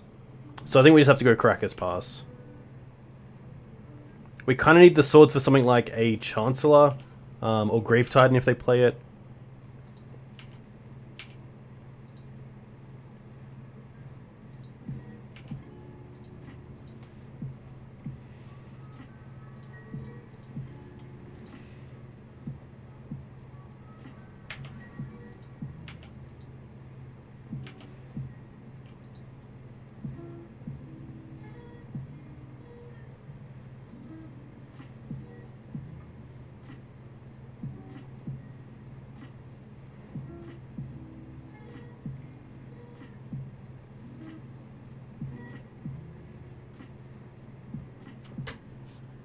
Okay.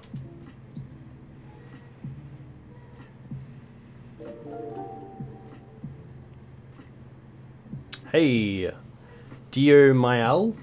I probably butchered your name, I apologize. Thank you very much for the follow. Let me know where you're from. If you play Legacy, what do you play in Legacy? Double black. Probably Exhume.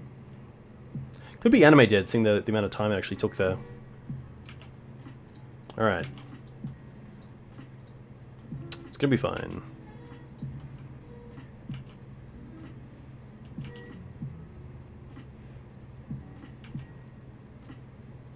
Plains, rough.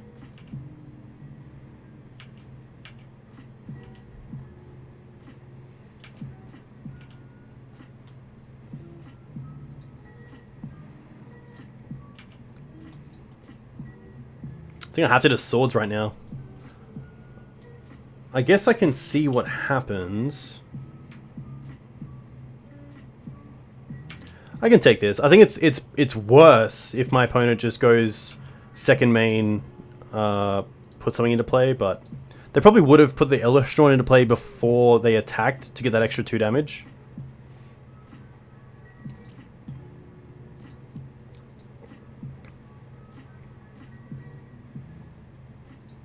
Looting's gonna be fine.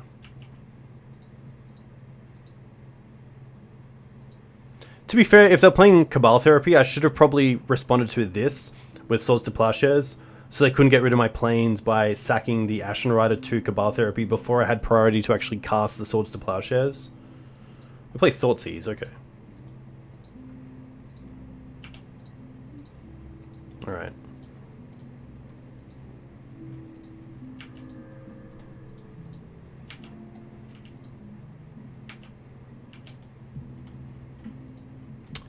Deafening Silence is interesting, but I think it's Thalia that I want to put into play this turn.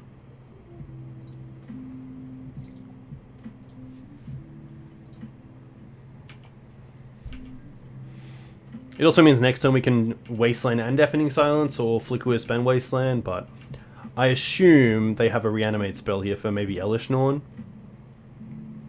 They have 7 cards in hand, let's be real.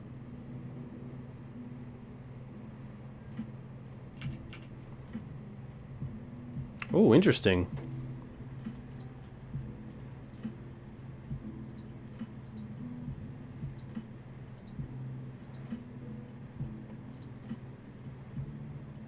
If they have nothing, then if we attack for 2, put him down to 5, we have lethal with the Flickerwisp? Wow, okay. Revoker.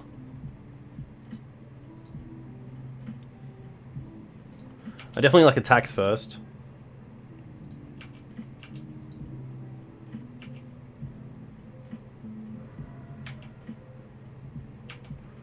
What could they have?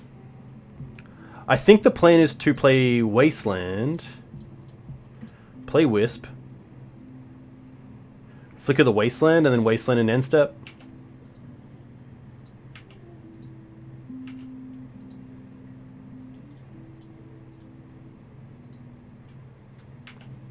We now have lethal, which is kind of like a check on our opponent.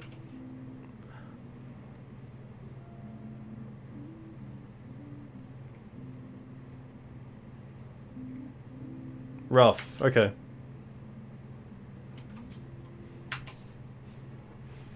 So now we really have to draw something.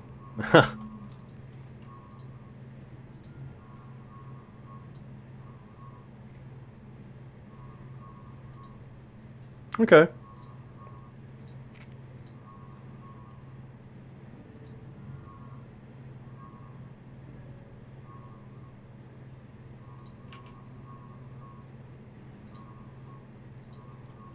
Factory is interesting, but it does just die to state-based actions before you can pump it, which is kind of rough.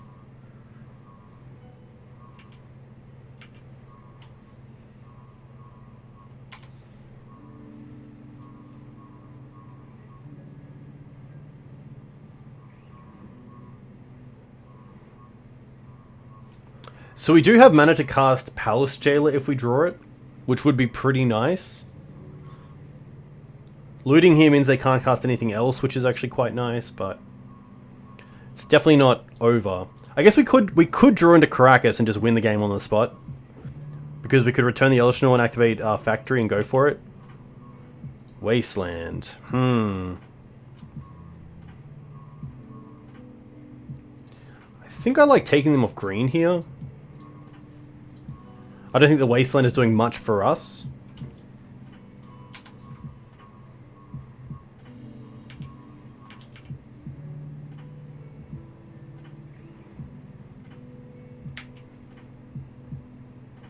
Oh, interesting.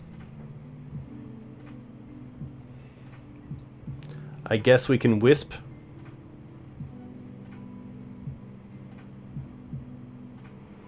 Doesn't really matter. I guess at least the Wisp gives us a trigger of some kind.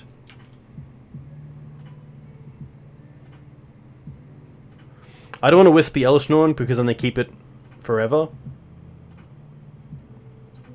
At least Leonin Relic-Warder isn't out to Elishnorn. I'm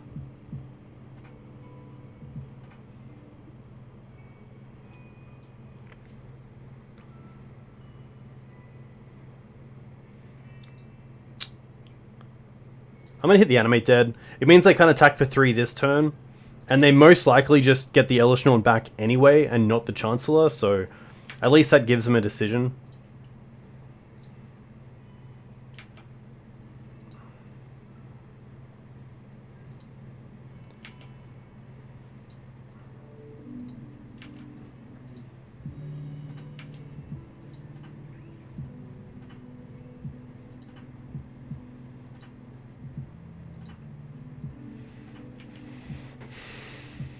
Alright.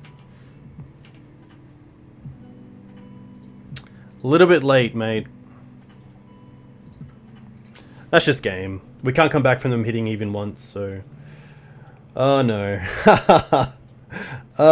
Is it gonna happen?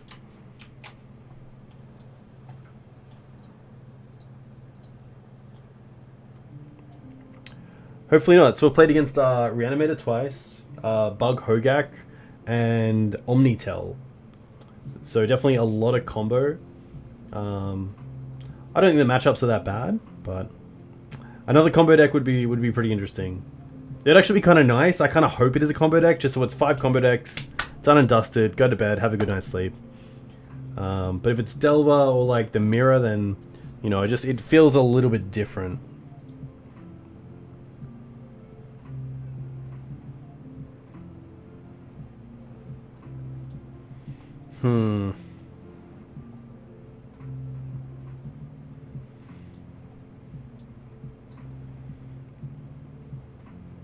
Your doll's on Ant? Interesting. I kind of want to play Ant because I want to play these Deafening Silences, which I assume they bring in things like Echoing Truth and Chain of Vapor, but I think Echoing Silence... I think that right now I really like Deafening Silence over Chalice a little bit, especially with Veil of Summer. We had a stream the other day where we were on Maverick, and Brian Cook threw a Chalice on 0, played Veil of Summer, and then just cast all his Lotus Petals and LEDs and went off, which is pretty hilarious. You got to admit that it's pretty funny, but yeah, I just did not expect it. I just did not expect an interaction with Veil of Summer, which is very cool. A little bit broken, but you know, he obviously knew the line, which is cool. So. Big props to him. And his site, of course. Very cool site.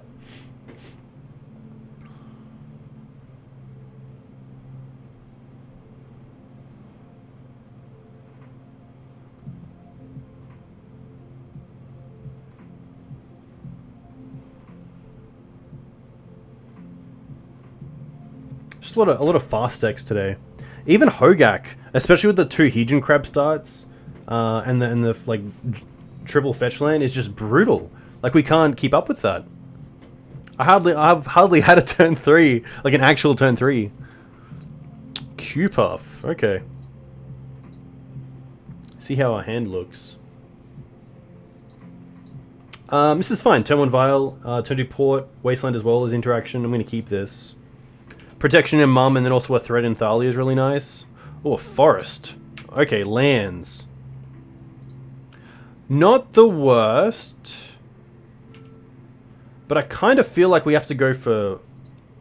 I guess Karakas is nice, so we can start on Vial and not just lose to them going Dark Depths next turn and then just winning. This is actually a matchup that I really like, so hopefully we have some nice grindy games.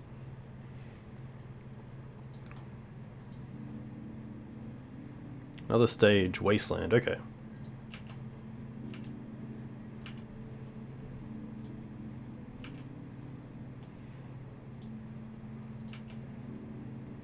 Plains is actually a perfect draw.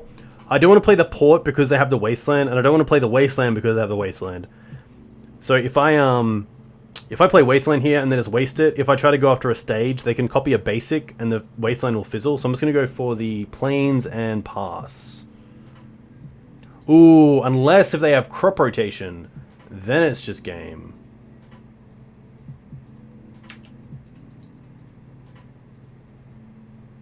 Come on, don't have crop. Unless they're... Hopefully they're thinking about what they want to copy with Thespian stage here. Oh my gosh. Come on, I even talked through it. Rough. Rough. I got combat out by combat deck. Rest in peace, Surgical's fine. I don't mind Cataclysm, especially on the play. Leonin Relic-Warder is kind of nice, going after Mox Diamonds, Explorations. Thalia can definitely come out. I don't mind dropping down on a Mirran. Prelate's really nice on 2.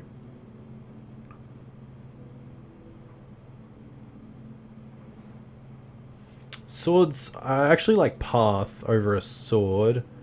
I can go down on a Mum.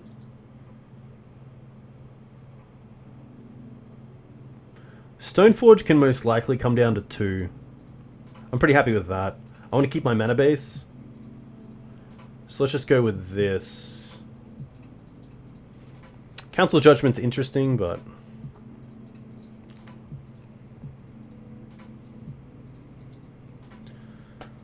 Oh no.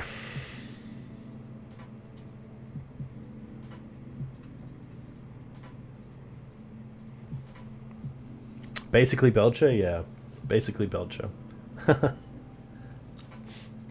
I guess they thought as well, if I only have 2 planes, the worst is most likely Swords to Plowshares, which just buys them a bunch of time.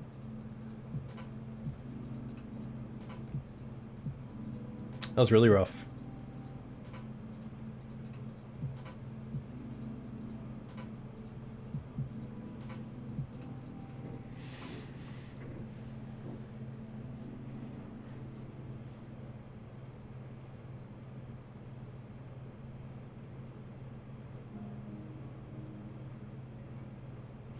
Alright, would love to play first.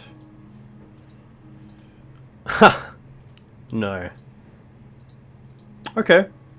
Yeah, we'll keep this.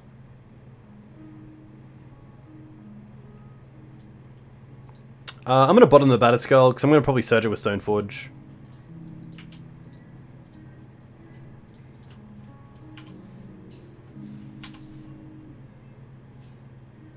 Sixteen here definitely shows we don't have Surgical for Loam Tome 1, but I don't really mind.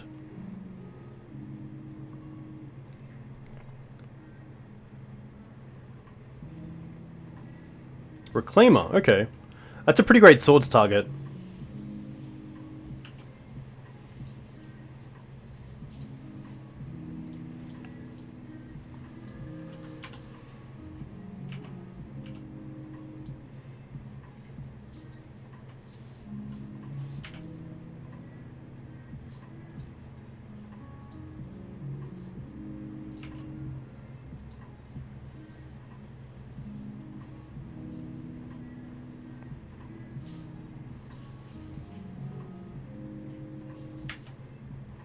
Another Reclaim is pretty good though. Alright, definitely take this up to 2.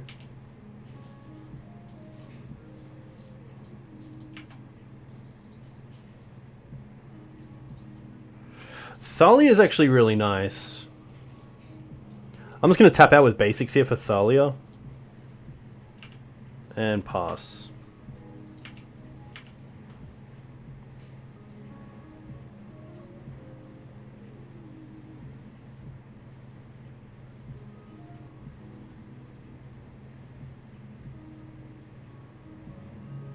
I guess if they have 2 lands and 1 is Port, I guess they come in tapped actually, so that doesn't work. But if they did, they could float all their mana, go and get Dark Depths, which comes in tapped, but it doesn't really matter, and copy it.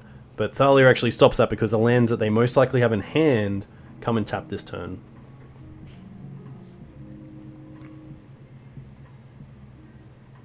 So it's going to become a 3/4 pretty quickly though, so that's a little bit concerning.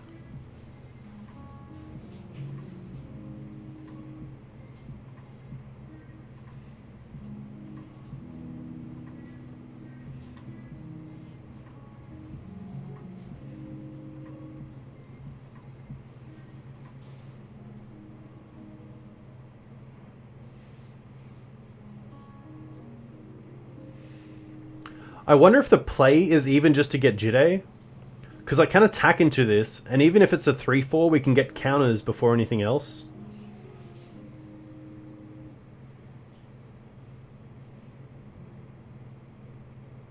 I actually like Jitte a lot, because it also just deals with the Reclaimer in a way. I guess they can just untap and fetch, but we'll see how this works out. Okay, so they're going to go after that. That's going to be fine.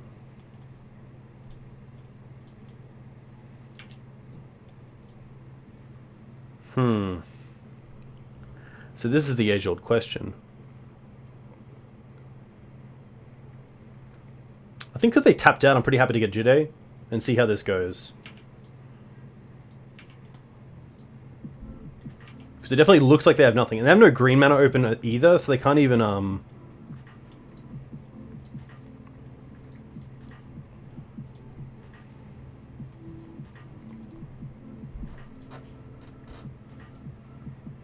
yeah. You can attack with all creatures this way.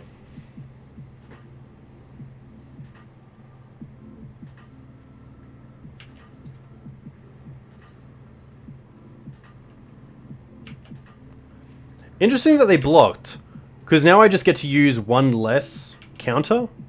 I don't think saving the 1 damage there is worth it.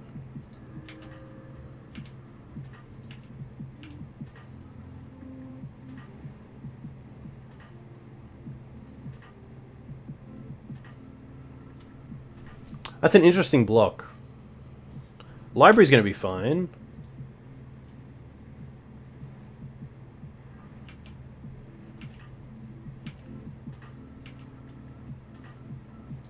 Port's actually a pretty nice draw.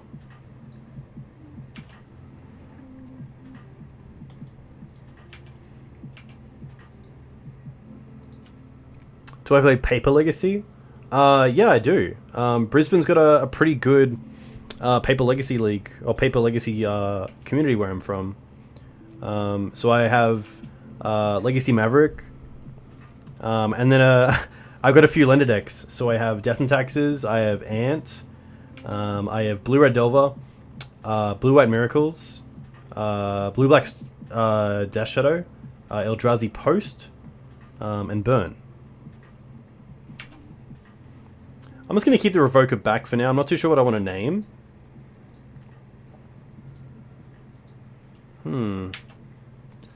What are they fetching here?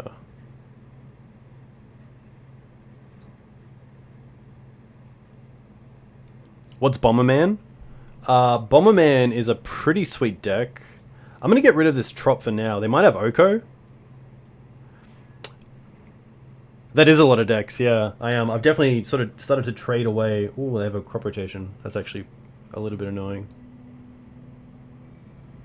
At least if they go for another blue source here, we can port it. Yeah, so I have a few lender decks, which is kind of nice. Good quality as well. Definitely worked on them over the years. Just to make sure that if anyone's wanting to borrow it, then it's always around. Interesting. So I'm going to go after the Bayou here.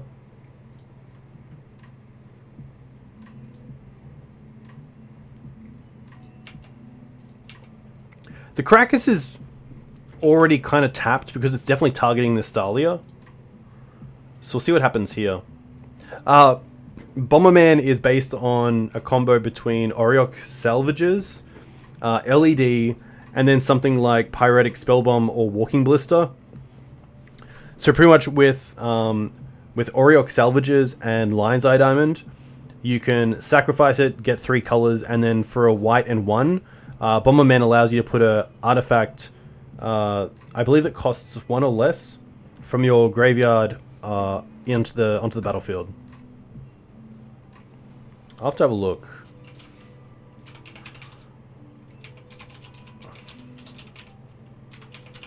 I believe that's it.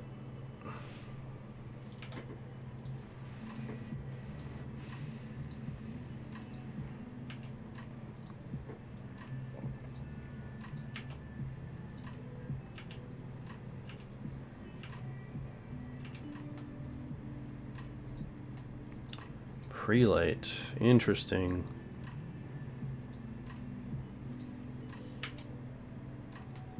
I definitely like attacking here.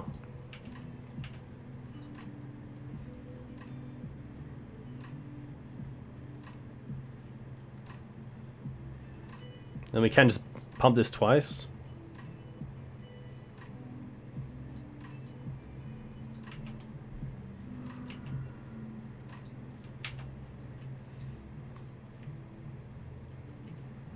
I think because they went for Trop, I'm pretty happy to get name Oko.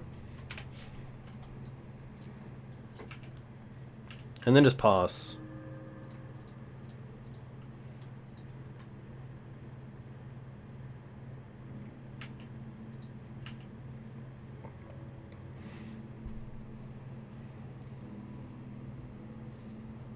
Yeah, Mentor is also a great alternate win con, or Khan the Great created.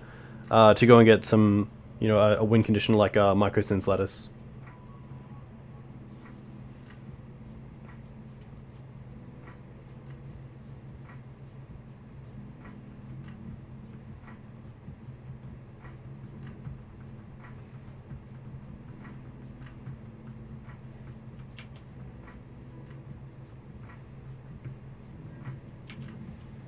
Interesting.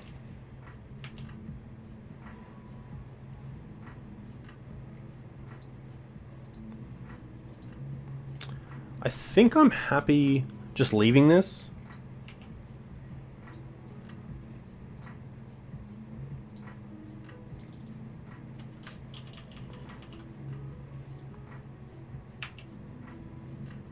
Attack with both. No blocks, will pump this. And pump it once more.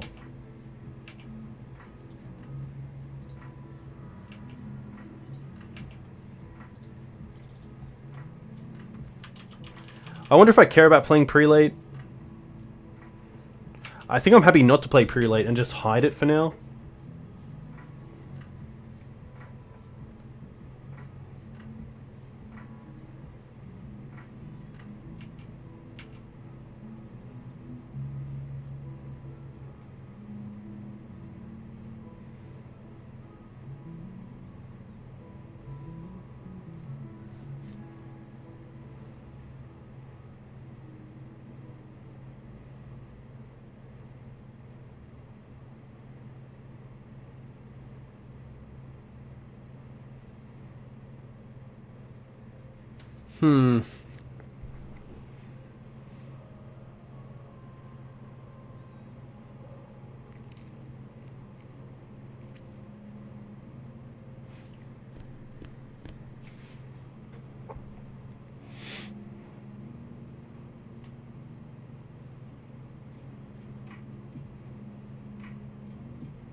My opponent having a pretty good look at these cards, and it's going to be a concession. So, thankfully, we have a third game. Because I saw the Reclaimers, I'm pretty happy bringing in the extra sword. Maybe going down on Revokers. I think Revoker's okay in this matchup, but I think there's sometimes better things to do.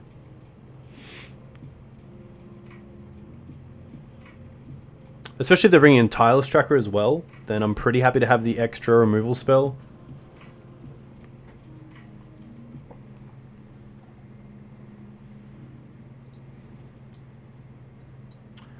I don't really like this hand. It doesn't really do enough. It's definitely very reactive. The Revokers are pretty much dead unless our opponent starts off with something we can name. Because so far we haven't really seen anything to name. Other than maybe Mox Diamond or Elvish Reclaimer. I'm going to mulligan this. I really want an Aether Vial start. I don't think we can actually not send this back. I'm going to keep this and bottom a sword.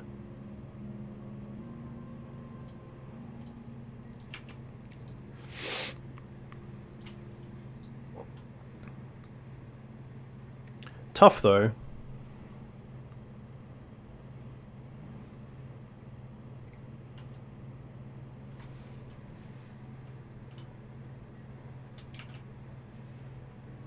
Port.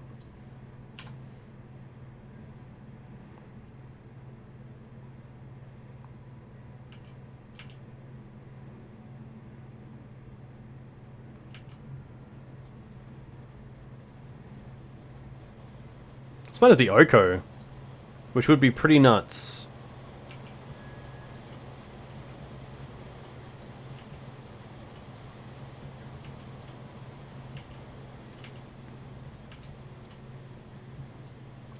Rough. Happy to tap down the port here just so they can't port us in our turn.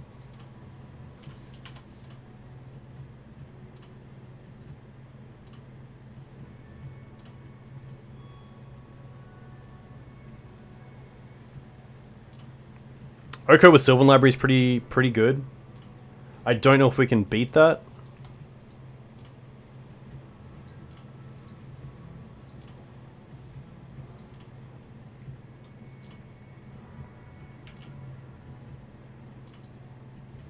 Vial's not the worst.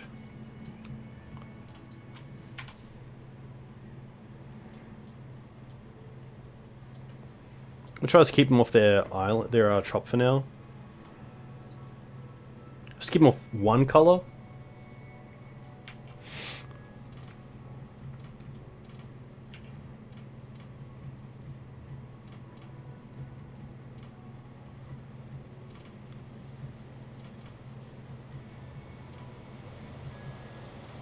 So nice to hear rain.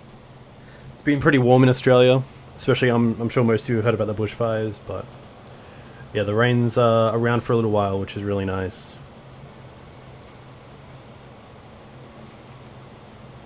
I think you just take 8. You don't really care, especially with the Oko in play. I have no threats on board. You just take 8 and just use your life as a resource.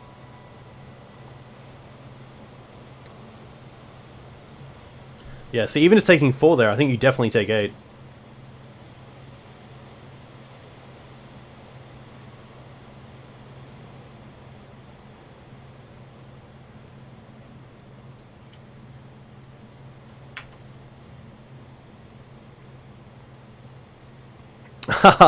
Yeah, it looks like we're going to go 5, which is pretty rough.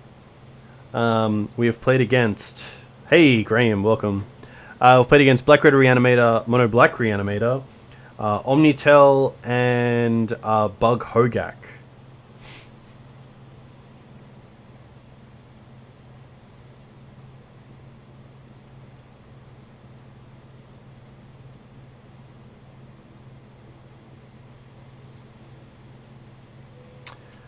Yeah, diverse for sure, which is, you know, I can't really complain. I mean, we're definitely playing a very fair deck, and it just happens that we haven't played against too many, or we have played against a few unfair decks, but yeah, it just hasn't really lined up.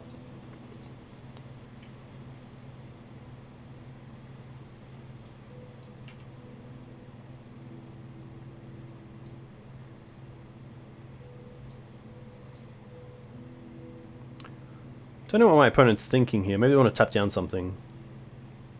Wonder if I just want to get rid of the food here. Most likely do, just to use my my mana and also keep the threat off the board. Rest in peace.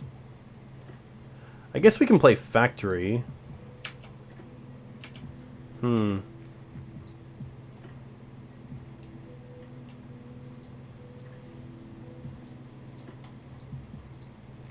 probably put my opponent in their draw step.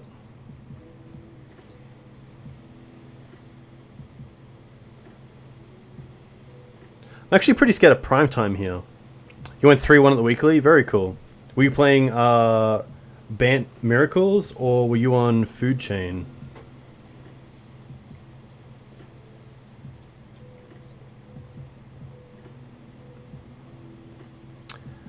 That's actually pretty nice. I could definitely tap the port there. I guess I still can recruit a next turn either way, but it's definitely pretty tough.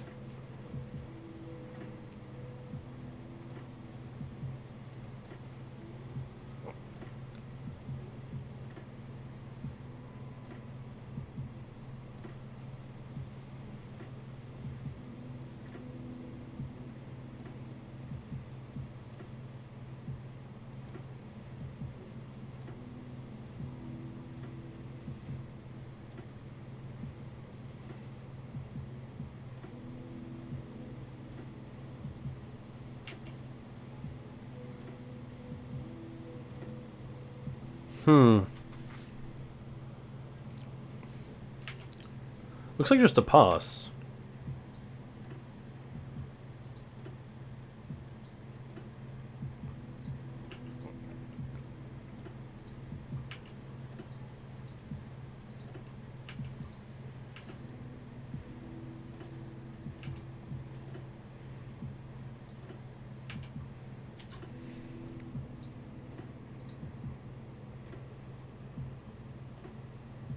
Yeah, Storm seems pretty tough. D&T is always a slog for D&T. I definitely find the 3/4 flyers are a little bit hard to deal with. And also just the Walking Ballista as well can be pretty tough to fight around.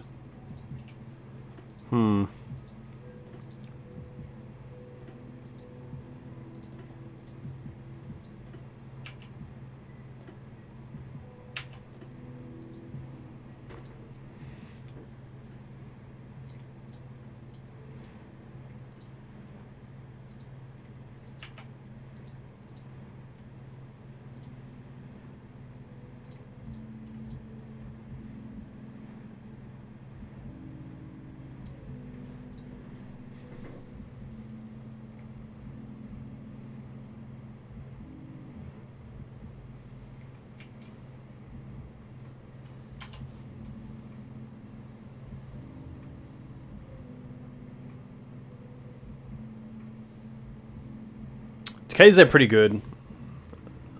I guess at least next turn we do have the mana for Recruiter into Phyrexian Revoker, but I think my opponent's just got too much value off this Sylvan library. Especially if they get a land into the graveyard this turn. They can attack for 6, putting us down to 8, and then next turn most likely just have lethal pretty much.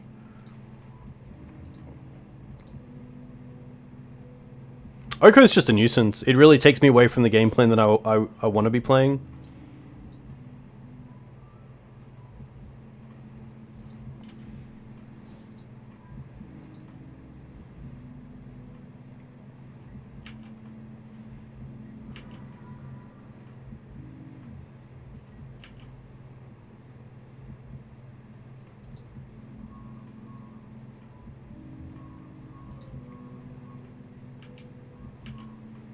The second port there is brutal. Yeah.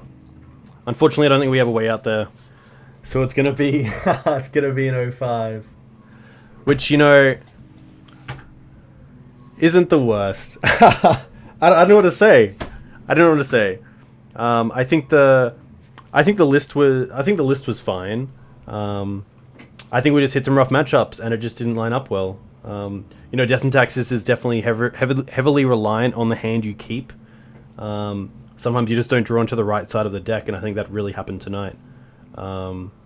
Where even just we definitely played a little bit too fair, which is pretty rough. So for those of you who have just joined, I apologize for one, but then for two, so we played against Mono Black Reanimator, Bug Hogaak, Black Red Reanimator, Omnitel, and then we just played against like a Bug Lands deck. I believe that deck also plays Primeval Titan, which is pretty cool. It also plays Field of the Ruin. I think we just didn't see that part of the deck. So this list, I don't know if I'd change it. Maybe I might think about some extra piece of graveyard hate. Maybe like a Fairy Macabre, because you can also find it with Recruiter. But it was tough. Yeah, I guess I haven't really been on the... Well, I guess I have been on both sides of Veil. So, Veil's really nice in Maverick. I'm a big fan of Maverick, of course, and Veil of Summer is a great piece to have in the sideboard. But when Storm are using it to get through their mana rocks because you have Chalice on 0 and they can still cast their 0 mana spells through it because of Veil of Summer, it's just, yeah, there's a lot of decks that are picking it up, just like Oko. But I think if you give it time, then the format and the players will form a bit of an answer to them instead of just banning them. I think there definitely are outs to it that can be community created. But that is for another time. A huge thank you to you guys that came in and watched. To those of you who also followed. My name is Dukes on Twitch. I stream on Wednesday nights at 7:30 PM Australian Eastern Standard Time, and usually Sundays as well, which is pretty good. I'm going to send you guys over to Ryan, who is another Australian streamer. He's been on the Pro Tour, which is very cool. He also raised me a fair bit, so I believe he's playing Pioneer, which is pretty sweet. Huge thank you again, Graham, Dare to be a Donut, Knight Rider, Bloodied Fangs. Thank you for being here, for supporting me through this 05. Hopefully we'll see you back on the weekend with a little bit better of a finish. Enjoy your weeks. Stay safe. I'll see you next time. Cheers.